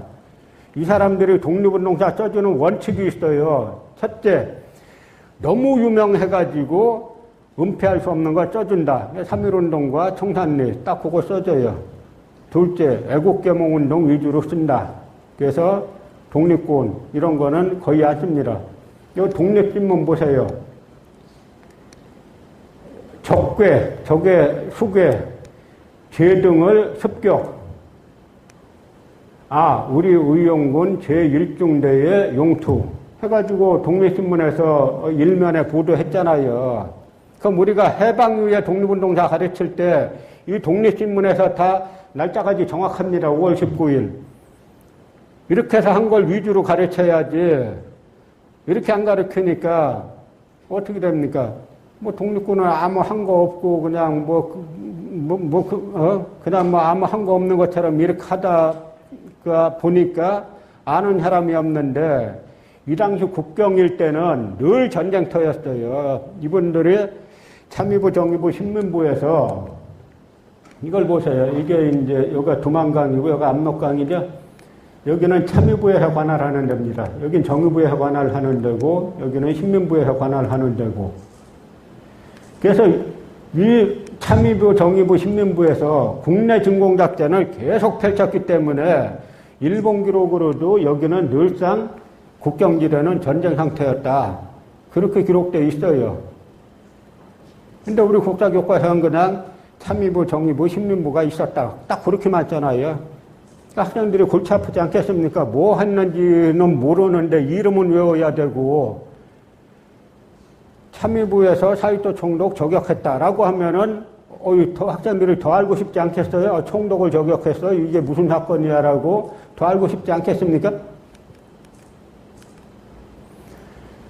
그 다음에 정의부는 아까 이제 만주 길림성 중심인데요. 이 정의부 제1중대장 정의영 선생인데, 이분이 1932년인가 체포돼가지고 해방 때까지 최장기 복역수였어요. 그리고 해방 이후에 이분이 석방되셔가지고 관선의원으로 있으면서 관선의원 때 친일파 처단법을 발의를 합니다. 지금도 대단히 이 법이 아주 지금 봐도 대단히 의미심장한데, 이 정의영 선생이 뭐라고 하냐면, 이 정의영 선생 에피소드를 하나 이렇게 말씀드리면, 감옥에서 누굴 만났냐면 우당 유해영 선생 아들을 만나죠. 우당 유해영 선생 그 막내 아들 막내는 유동 선생이고 유규창 선생을 감옥에서 만나가지고, 야, 너 나중에 내가 해방이 되면은 너 석방돼 갖고 나가면 우리하고 내 딸하고 결혼해라라고 해가지고 나중에 결혼을 하게 되는데, 이분이 관산이사 돼가지고 그 뒤에 분들 잘 안 보이실 텐데 뭐라고 하냐면, 부일 협력자는 3년 이상 5년 이하의 공민권을 박탈함. 이게 묘수예요. 공민권을 박탈하는 것. 공민권은 뭐냐면, 공민권 박탈을 당한 자는 선거권, 피선거권이 없으며 공직에 나올 수 없다는 거죠. 군부의 장교, 하사관, 사법관리, 경찰관리는 물론 행정 각 부문의 지도국 관리, 상하 각 기관을 통하여 주요 산업 부분의 간부 및 간부급 직원 및 사회기관의 간부됨을 금함. 그리고 부일 협력자로서 조직하는 결사 및 집회는 일체 금지함. 감옥에 넣는 게 아니라 공민권을 제한하는 거예요. 선거권과 피선거권을 제한합니다. 그리고 니들끼리 모이지 마. 모이는 거 일체 금지해. 그러니까 이 관산의회에 이미 미 군정 때 이미 친일파들이 많이 들어왔기 때문에 이 관산의회에 친일파들이 상당히 들어왔어요. 비아냥거립니다. 그럼 뭐 몇 명을 하냐, 뭐 500만 명 하냐, 얼마 하냐라고 하니까 이분이 뭐라고 하냐면, 부일 협력자에 대한 공민권 박탈은 가장 가벼운 처벌이다. 처단하지 않으면 그들이 정권을 잡을 것이다. 관산의회 회의록이에요. 정확히 그렇게 됐죠? 이분 말대로 했으면은, 이 정의영 선생 말대로 했으면은, 그게 가장 사형시킬 소수의 인물을 사형시키고, 감옥에 보낼 조금 더 많은 인물을 감옥 보내고, 그 다음에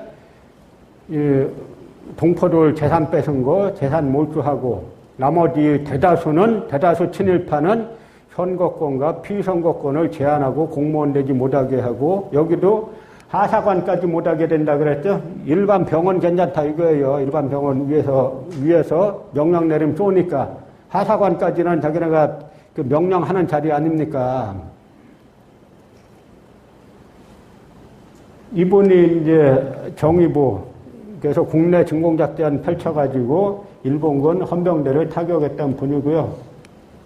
그 다음에 북만주 신민부는 대종교 중심인데, 이때 이제 우리는 신민부 하면은 군사위원장 김자진 장군만 알지만 사실 김자진 장군의 상관은 신민부 중앙집행위원장 김혁 선생이에요. 저 경기도 용인분인데 이분은 이제 당시 동아일보의 체포기사죠. 신민부 본부 습격, 김혁 등 이 체포 경로 해가지고 이분이 28년도에 체포돼가지고 감옥에서 이제 옥살하시는데 이 신민부는 대종교인데 이 북만주는 사실 두 그룹이 독립운동을 합니다. 하나는 김학연 선생 중심의 기독교인 세력들하고 그 다음에 이 대종교 이쪽에서 독립운동에 나서는데요.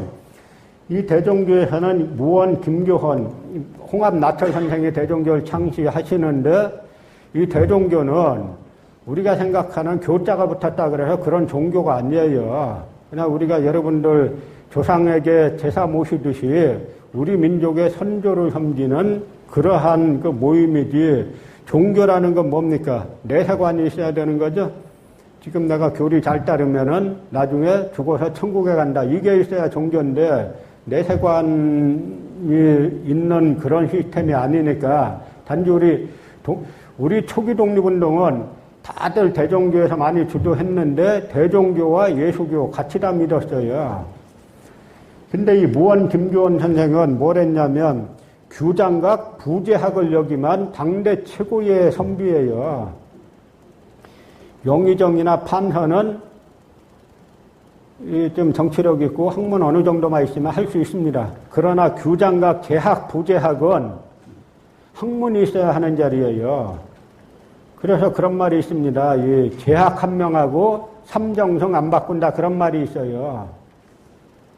이 일제 친일파들이 하는 말이 뭡니까? 독립운동은 뭐 무식한 사람이 하고 다 헛소리예요. 다 A급 인물들이 했습니다. 그래서 이 규장각 부재학까지 한 이 김교헌 선생이 역사 연구를 아주 깊숙이 하죠. 하다 판단고기가 다 이런 분들 그 손을 거쳐갖고 나오는 건데요. 이분이 이 나라가 왜 망했나? 이 당당하던 나라가 왜 망했나? 이걸 깊이 연원을 찾다 보니까 아, 이 나라가 망한 이유는 바로 유학의 사대주의 때문에 망했다. 라고 해갖고 본인이 규장각 부재학이니까 유학자지 않겠습니까? 그래서 이제 유학을 버리니까 단군이 보인 거예요. 단군이 단순히 보인 게 아니라 이 단군이 보였다는 것은 우리 역사를 우리의 시각을 한번 바라봐야 되겠다라는 그게 보이는 거예요. 그래서 이때 무원 김교헌 선생을 중심으로 신단민산이라는 여러 책들을 펴내면서 우리가 일본과 싸우는 역사전쟁에서 단군이 본격적으로 등장하는 건데요. 그러니까 지금도 이 식민사학에서는 단군이 자기네하고 무슨 그렇게 원수졌다고 단군만 나오면 죽이려고 난리치지 않습니까? 딱 일본인들 마음이니까 그런 게예요. 일본인들이 단군 죽이기 위해서 엄청 노력했어요. 이게 뭐냐면 한 집안을 예로 들면 이런 겁니다. 우리 선조가 이조 판서했다고 들었는데 저 옆집에서 니네 이조 판서가 아니라 우리 집 종이었어. 이렇게 말한단 말이에요. 그것도 열받는데 그러니까 너희 이조 판서라는 사람이 임금님에게 하사받은 땅 그거 우리 거야 이러는 거예요. 그럼 조사해봐야죠. 조사해서 아니 우리가 이조 판서인데 뭐 너네 집 종이야? 그거가 똑같은 거예요. 일본에서 단군을 말살하기 위해서 나선 게 딱 이제 그 맥락에서 나오는 건데요. 그래서 일제강점기 때의 역사전쟁이 단군을 중심으로 거세게 일어났던 것이 다 이런 역사적 연원이 있는 겁니다. 그 대한민국이 건국되고 나서 이분이 이봉창 의사, 윤봉길 의사 폭탄 던지러 가지 않습니까? 가기 전에 선서하죠. 선서문이에요, 이게. 나는 적성으로서 조국의 독립과 자유를 회복하기 위하여 한인애국단의 일원이 되어 적국의 수계를 도륙하기로 맹서하나이다. 라고 하고 대한민국 13년 12월 30일 선서인 이봉창 대한민국 13년 써놨죠? 윤봉길 의사는 대한민국 14년 요즘 와서 대한민국이 없었다라고 하는 48년도에 대한민국이 생겼다라고 하는 사람들, 이봉창, 윤봉길이 하면 뭡니까, 그럼? 대한민국이 있기도 하는데, 단지 있는데 빼앗긴 거죠. 주권은 나한테 있는 거죠.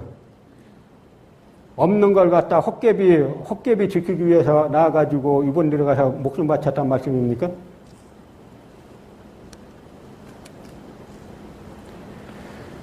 이게 1941년쯤 가면은 이제 일본이 이기기 힘들다라는 거는 외국 나가 있는 사람들은 이제 알게 돼요, 이제는. 일본이 뭐냐면, 여러분, 일본군의 전세라는 게 자가 발전에 의해서 엄청 과포장된 거예요. 일본이 싸워서 이긴 게 별로 없어요. 정규군끼리 붙어서는. 일본이 강한 거는 몰래 뒤통수 치는 거, 그거 하나 강하고, 일본이 세계에서 제일 잘하는 건 민간인 학살하는 거. 요 두 가지 세계 1위예요.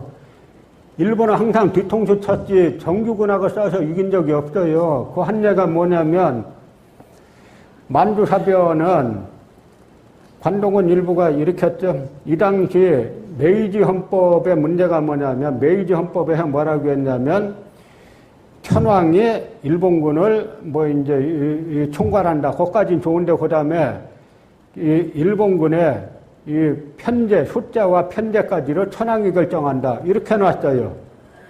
그러니까, 그거는 의회에서 해야 되는 걸 갖다 천황이 편제와 숫자까지 결정한다. 그러니까, 일본군 청전장교들이, 야, 우리는 내가 소속된 군대가 아니라 천황 직속의 군대야. 이 생각을 가지고 일본 수상, 국방부 장관도 모르게 일으킨 게 만주사변인데, 만주사변 일으키기 직전에 장개석하고 장학량이 다 알았어요. 일본이 치고 오리라는 걸. 이때 장학량은 아편 치료하느라고 지금 이제 북경의 병원에 협파위원회에 입원해 있었는데, 장개석이 일본군이 곧 칠 텐데 싸우지 말고 퇴각해가지고 국제연합에 제소하자. 장학량이 이걸 받아들이는 바람에 장개석이 망한 게 그것 때문에 망한 거예요, 사실은. 당시 이제 장학량 휘하에 동북군이 30만에서 50만이 있었는데, 이 군대가 싸웠으면 그렇게 쉽게 못 먹습니다. 그러고 나니까 일본이 만주사변으로 한번 대박을 친 거죠. 그러니까 통제가 안 먹히는 거예요. 그 다음에 일본군이 어딜 쳤냐면 러시아 치죠. 노모난. 원래 사회주의하고는 싫어하니까 러시아를 쳐들어갔어요. 그러니까 스탈린이 이놈들 잘 걸렸다. 어차피 히틀러가 유럽 전선에서 쳐들어올 건데, 일본이 그때 쳐들어오면, 히틀러가 쳐들어왔을 때 일본이 쳐들어오면 양쪽에서 싸워야 되지 않습니까? 히틀러하고 붙기 전에 잘 쳐들어왔네. 해갖고 당시에 명장이라는 주코프 대장을 내보내죠. 내보내서 싸우니까 일본군 기세 좋게 쳐들어갔던 일본군이 어떻게 됐냐면 해체됐어요. 사단이 그냥. 퇴각도 전투라는 거는 졌을 때 퇴각 때 체계적으로 하는 거예요. 근데 그냥 해체됐어요. 그러니까 일본이 미스터리가 왜 일본이 러시아, 사회주의 러시아를 안 치고 왜 미국을 쳤느냐. 그 패전 이후에 러시아는 쳐다보지도 말자. 이게 일본 군부내에 북쪽은 쳐다보지도 말자 해갖고 미국으로 간 거예요. 그런데 그 당시에 미국과 일본은 철강 생산량이 미국이 10배가 많았어요. 이길 수 없는 싸움이에요. 그리고 중일전쟁도, 그 다음에 37년도에 중일전쟁 일으키니까 히로히로가 물어봅니다. 이번에 얼마면 되냐? 1년이면 끝납니다. 실제 하니까 만주는 장개석이 자기 땅이 아니고 장학량 거니까 내줬죠. 자기 거 먹겠다는데 장학량이 내주겠어요? 남경 학살이 왜 일어나냐면 북경에서 좀 싸우다가 장개석이 퇴각해서 이 국민정부 수도 남경을 지키고 있었습니다. 그러니까 일본군이 들어오죠. 이때 장개석이 뭐라고 발표하냐면 남경하고 싸우다가 나중에 수도를 무안으로 옮겼다가 나중에 중경으로 옮기겠다. 그리고 남경 점령하는데 엄청 애먹었어요. 그러다가 전투에서 이겨서 일본이 점령한 게 아니라 장개석 군대가 일정 정도 저항하다가 이제 제2전선을 꾸리자라고 해서 무안으로 퇴각하는 바람에 점령했어요. 그러니까 일본군이 점령했는데 점령하면 만주같이 자기네가 중국이 항복하고 끝날 줄 알았더니 저 무한으로 또 가고 무한이 깨지면은 그다음에 중경으로 가겠다 하는 이러니까 전쟁이 계속되는 거지 않습니까? 그래서 화가 나서 민간인 학살한 게 남경 대학 자료예요. 싱가포르 뭐 함락해가지고 일본 전역이 막 만세 부르고 뭐 했는데 당시 싱가포르는 영국령인데 영국 정예병사는 다 빠져가지고 싱가포르 현지인들 조금 남아있는 거 그거 점령한 거예요. 일본군이 이긴 적이 없어요. 소련이 참전하니까 관동군 어떻게 됐습니까? 천하무적 관동군, 천하무적 황군 관동군 하다가 해체됐잖아요, 그냥.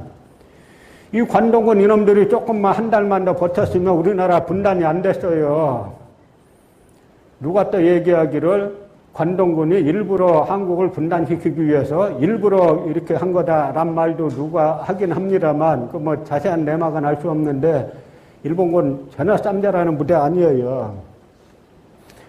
그래서 이때쯤 되니까 41년도에 대한민국 임시정부에서 건국강령, 우리가 여기서 건국이란 건 나라 새로 세우는 게 아니라 국내에 들어가서 이제는 이 정부를 수립해가지고 할 때 우리가 정책을 어떤 정책을 펼 것이냐라고 하는 건데 뭐냐면 이 우리나라는 우리 민족이 반만년 내로 같은 말과 글과 국토와 조건과 경제와 문화를 가지고 같은 민족 문화를 길러온 최고 조직임. 우리나라의 건국 정신은 삼균제도의 역사적 연한을 두었으니 그러니까 사회 각층이 지력과 권력과 부력을 금평하게 가져서 홍익인간과 이화세계하자는 우리 민족의 최고 공림. 말들이 다 멋있지 않습니까? 삼균주의가 뭡니까? 정치의 균등화, 평등화라는 뜻이죠. 정치의 균등화, 경제의 균등화, 교육의 균등화.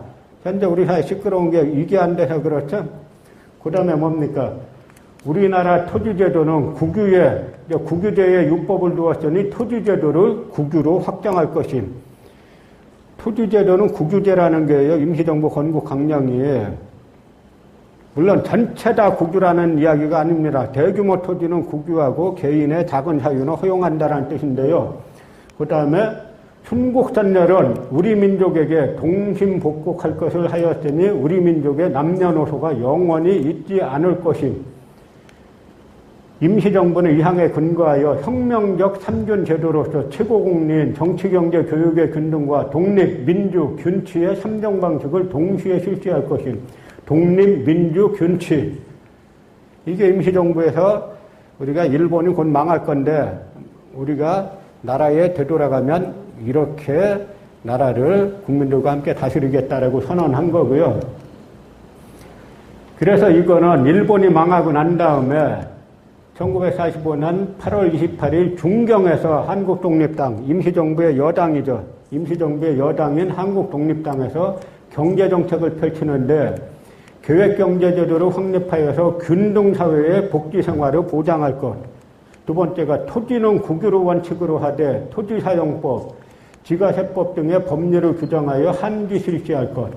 국민의 현재 소유하고 있는 사유토지와 중소규모의 사업기업은 법률로서 보장할 것. 토지국유는 점진적으로 실행할 것. 해가지고 토지국유의 원칙하에서 이러한 제도를 실시하겠다라고 하는 것이 대한민국 임시정부가 일본이 패망하고 난 다음에 28일이니까 며칠 지났어요. 한 13일 지난 다음에 우리가 국내로 돌아가면 이러한 정책을 펴겠다라고 하고 들어왔던 건데 사실은 이때만 해도 이분들은 나라가 분단된다거나 자기 자신들이 해방 이후에 또다시 친일파에게 쫓긴다거나 하는 생각을 못하고 사실상 임시정부가 정권을 잡을 거를 상당 부분 기정사실화하고 만든 법률이 이거예요. 지금 우리나라 이 법률의 이상 반만 실시하면 대한민국 아주 좋은 나라 됩니다. 지금 우리나라 국민소득이 얼마예요? 3만 달러 가까이 되지 않습니까? 그러면 4인 가족이면 얼마 돼요? 한 11만 달러 되죠? 그건 달러로 바꾸면 얼마 됩니까? 한 1억 한 3천만 원 되잖아요. 한 가족이 4인 가족 1억 3천만 원 수입되면은 다 잘 살 수 있지 않습니까?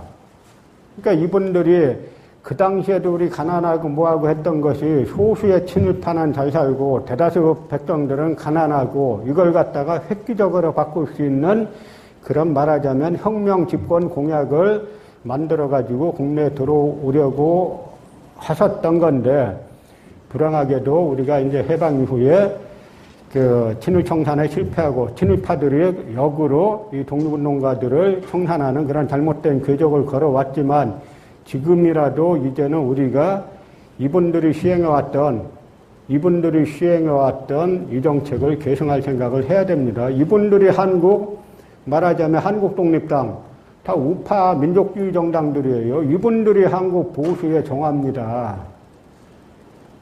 그래서 우리가 제국은 이렇게 멸망했지만, 우리가 대한민국을 19년 안에 건국했고, 대한민국의 건국 이상은 바로 이런 것이었다라는 것이 오늘 제가 말씀드리는 건데요. 사실 한 학기쯤 풍부하게 해야 될 이야기인데, 너무 짧은 시간에 이렇게 이야기하다 보니까 주마간산식이 됐는데, 나머지는 여러분께서 또 이제 듣기만 하시는 게 아니라 각 책자를 찾아보시고, 요즘 인터넷 치면 많이 나오니까 스스로 공부하시기를 바라면서 일단 강의는 마치겠습니다. 고맙습니다. 올라오신 이정재 박사님께 다시 한번 큰 박수로 알아보겠습니다. 지금까지 고생하셔서 이런 깊이 있는 열광을 들어보신 적이 있습니까? 예, 이제 다음 강의부터는 주변 지인들, 친구들 많이 데리고 이 강의실이 꽉 차도록 해주시기 바랍니다. 예, 이어서 질문을 받도록 하겠습니다. 사통팔달 학교에 계신 분이니까 뭐든지 질문해 보십시오. 질문 받겠습니다. 예, 말씀하세요. 그 마이크 좀.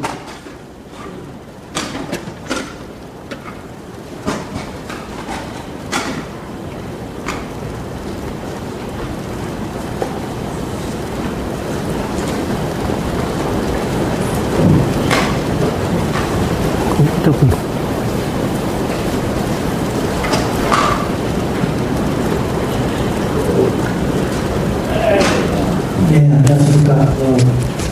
선생님, 이경희 선생님의 최근에 신문사람도 참 많이 보고 계속 하는 중인 일반인인데요. 선생님이 생각하시는 친일청산과 친일사랑 극복을 위해서 우리 일반 사람들이 해야 될 거, 일이라고 해야 되나? 이런 것들은 어떤 것들이 좀 있을까요? 우리 생활 속에서. 그래서 주변인들한테 계몽을 한다는 이런 식의 그런 방법들이 있을 것 같은데, 어떤 것들이 선생님들이 대안하시는 그런 걸 듣고 싶습니다. 네, 일단 이 자리에 앉아 계신 자체가 식민사학 청산과 그 해소에 많은 그 역할을 하신 거고요. 근데 이제는 저희 미사협의 공동대표이신 이민아 회장님이 그런 말씀 하셨어요. 이제는 누구나 쉽게 전문가가 될 수 있는 세상이다. 전문가와 비전문가의 차이는 사실 1차 사료를 접근할 수 있고 볼 수 있고 해석할 수 있느냐의 문제인데, 요즘은 너무 많지 않습니까? 그러니까 우리가 전문가와 비전문가를 갈라놓은 것도 전부 다 일제 식민교육이에요. 왜냐하면 예를 들어서 다산 정약용 선생 보십시오. 이분이 경학에 대한 책도 썼고 의학에 대한 책도 썼고 화성 설계도 건축학도 했잖아요. 그 다음에 지리에 대한 책도 썼고, 원래 조선의 선비들은 다 하는 겁니다. 조선의 지식인들은 다 하는 건데, 일본이 지배하고 나서 이걸 못하게 학제간 장벽을 다 쌓아놓은 거예요. 게다가 학제간 장벽을 쌓아놓고 전문가만, 그러니까 저보고 물어봅니다. 전공이 뭐냐? 예, 역사입니다. 역사 중에서도 어디죠? 예, 한국사입니다. 그럼 또 물어봐요. 한국사 중에서 또 어디냐? 그럼 내가 논문은 그년대로 썼습니다만 고대사부터 다 합니다. 그럼 이상하다 그래요. 아니, 제가 이상합니까? 한국사 하려면 고대부터 기본적으로 다 하되 자기 전공은 조금 더 깊이 하는 거죠. 근데 그때만 해도 일제식민사관이 깨지는 이유가 뭐냐면, 예를 들어서 이나바 유아기치라는 인물이 진나라 만리장성이 황해도 수왕까지 온 것은 한서 지리지에 의하여 의심할 바가 없다, 이렇게 써놨는데, 한서 지리지란 책을 그 당시에 누가 볼 수 있었어요? 조선총독부나 볼 수 있었지. 근데 지금은 인터넷 쳐보면 다 나와요.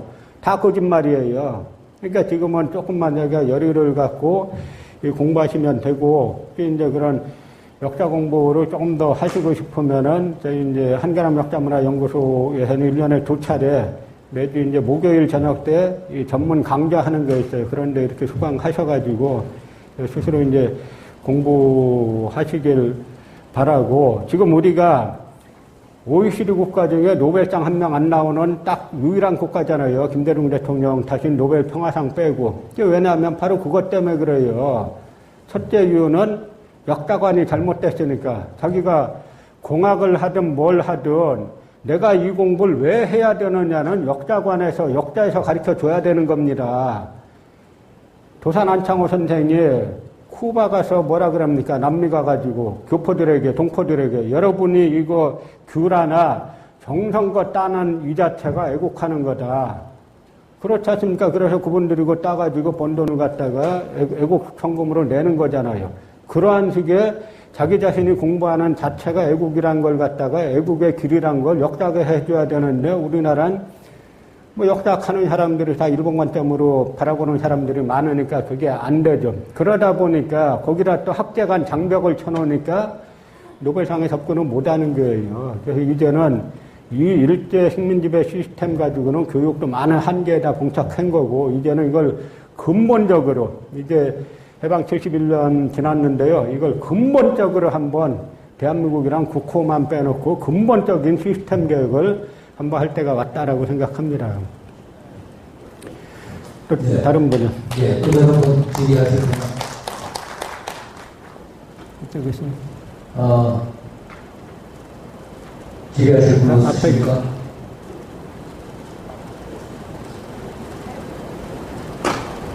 예. 왜 이렇게 늦게 돼서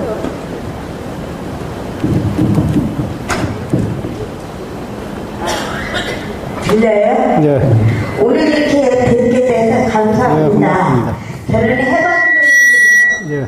해방도이고 저희 손자가 지금 손자랑 둘이 살고 있어요. 저 일을 빼놓고 와서. 편하게 말씀하세요. 내 공문에서 제대한 지 1년 됐는데 복학하려고 기다리고, 고등학교 갈 때 역사 공부를 하려고 인문계 가려고 하다가 그 역사가 그때 당시 말살되고 있다고 지역 고등학교로 갔었어요. 디지테코라고. 근데 저기 앞으로 제가 다음 강의 때부터는 좀 모자고 그래갖고 같이 오고 싶네요. 너무 감명 깊고 뭔가 많은 양식을 얻은 것 같아서 감사합니다. 고맙습니다. 질문 안 뭐 하시죠? 드리고 그럴 만한 건 없어요. 네, 고맙습니다. 예. 네, 고맙습니다. 감사합니다. 네, 고맙습니다. 바로 또 질문 예. 하실 분요. 말씀하시죠. 박사님 감사합니다. 한 가지 질문은 우리 임시정부에서 그 국식을 민주공화제로 시작을 했는데, 우리가 이 토지 구조라는 문제는 우리가 지금 배운 게 의하면 전부 사회주의 체제에서 토지 구조가 되어졌다고 보고 있는데, 토지 구조하고 민주공화제하고 어떻게 연결시켜야 하는지 말씀해 주십시오. 여기서 말씀드리는 토지 국유제에 대한 그 임시정부의 이것이 예를 들어서 사회주의식으로 모든 토지로 몰수해가지고 뭐 이제 평균으로 나눈다 그런 뜻이 아니고요. 아까 제가 말씀드렸다시피 일본이 토지 조사 사업의 결과로 전국 토지의 50%가량을 총독부에서 가져갔지 않습니까? 일단 그걸 국유화하고 그 다음에는 당시 일제시대를 보면은 예를 들어서 친일파 민영희가 자 성북동 꼭대기에 집이 있었는데 완전 대궐이에요. 서양식. 한림 소수의 친일파가 갖고 있던 이 토지가 대부분입니다. 그래서 그 친일파들이 갖고 있던 토지로 몰수한다라는 의미지. 그래서 아까 말씀한 대로 국민이 현재 갖고 있는 사유 토지와 중소규모의 사업기업은 법률로서 보장할 것, 이렇게 돼 있지 않습니까? 그러니까, 일반 농민들이 자기 땅 좀 가지고 농사 짓는다거나 중소기업이 자기네 갖고 있는 토지 이런 것들은 법률로서 재산권을 다 보장하되, 이 친일파들이 갖고 있는, 그러니까 조선총독부에서 갖고 있던 거나 친일파들이 갖고 있던 그런 토지를 몰수하겠다라고 하는 거고, 이 당시에 이제 예를 들어서 1930년대에 당시 돈 1,000만 원 이상을 동원할 수 있었던 인물이 한 2-3명 되는데, 그 하나가 누구냐면 이완용의 둘째 아들입니다. 큰아들이 이렇게 죽었고, 그 다음에 또 하나가 그 민영이 아주 유명한 친일파의 자식들, 다 이런 사람들이에요. 그래서 이런 사람들의 이 친일파들의 재산을 몰수하겠다라고 하는 거고, 그래서 1930년대 말쯤에 가면은 이 광산재벌들이 나오지 않습니까?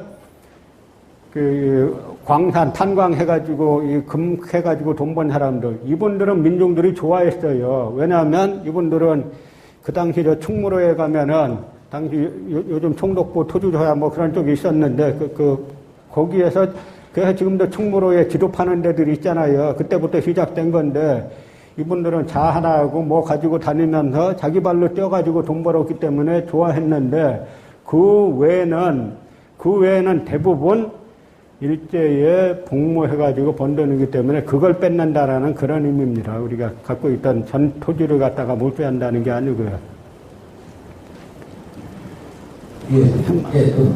말씀하시죠.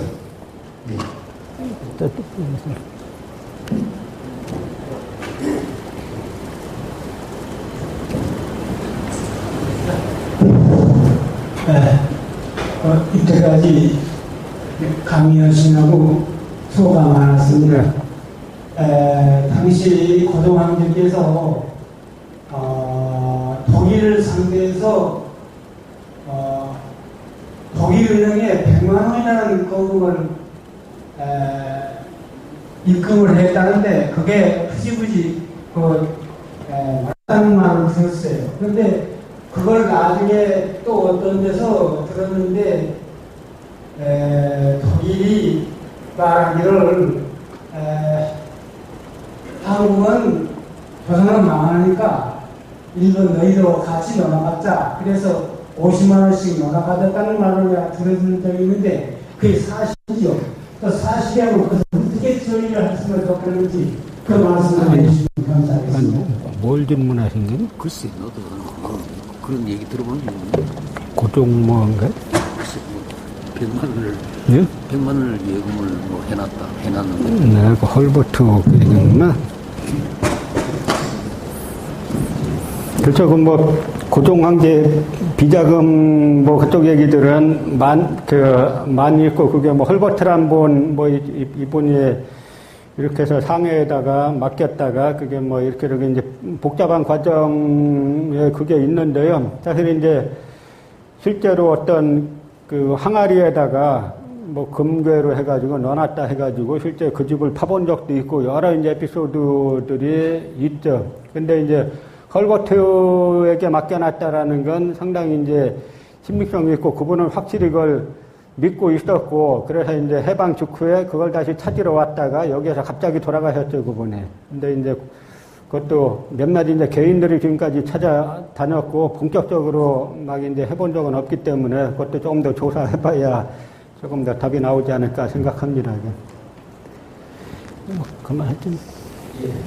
또 다른 질의를 하실 분 계십니까? 네.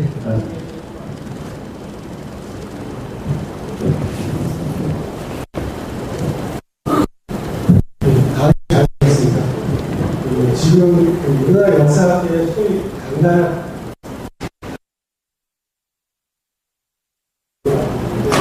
지금 보면 되게 민족사학을 연구하시는 분이 기술적으로 제가 알고 있습니다. 이런 분들이 어떤 식으로 세대 규합을 해서 강단학과를 몰아낼 수 있는 민족사학을 구성시킬 수 있는 방법이 뭔지 하나 하고요.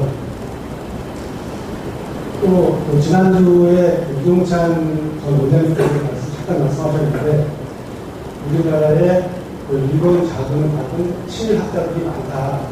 저도 이제 여러 책에서 그런 얘기를 잠깐씩 얘기를 났었는데, 그런 사람들이 많은 저서를 편찬하면서 역사학을 흐리고 있다고 생각합니다. 근데 우리가 책을 읽으면서 어떤 사람이 과연 그런 사람인지를 알 수는 없기 있겠지만 그런 거를 구분할 수 있는 어떤 방법이라든지 사이트에서 좀 알아볼 수 있는 방법이 있지 않을까. 두 가지하고 마지막으로 한 가지는 지난주도 제가 여기 왔었는데 또 외람 때 왔었지만 여기 계신 분들이 대사선 분들이 나이가 지긋하신 분들만 오시고 젊은 사람들은 거의 찾아볼 수가 없는 그런 형편인데 어떻게 하면 젊은 사람들이 역사에 좀 더 관심을 갖고 많은 것을 좀 익힐 수 있을까 봐 그런 방법을 좀 말씀해 주시면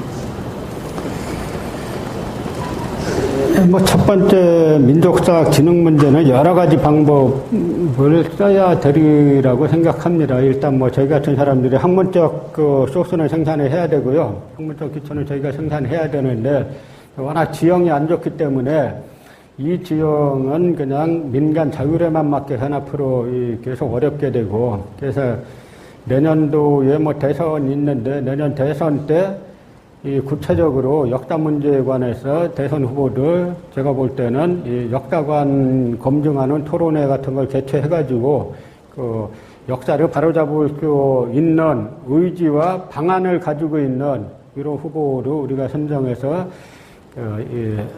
각지에서 이제 집단적으로 좀 움직일 수 있게 그런 식의 방법도 하나 생각할 수 있지 않을까 싶고요.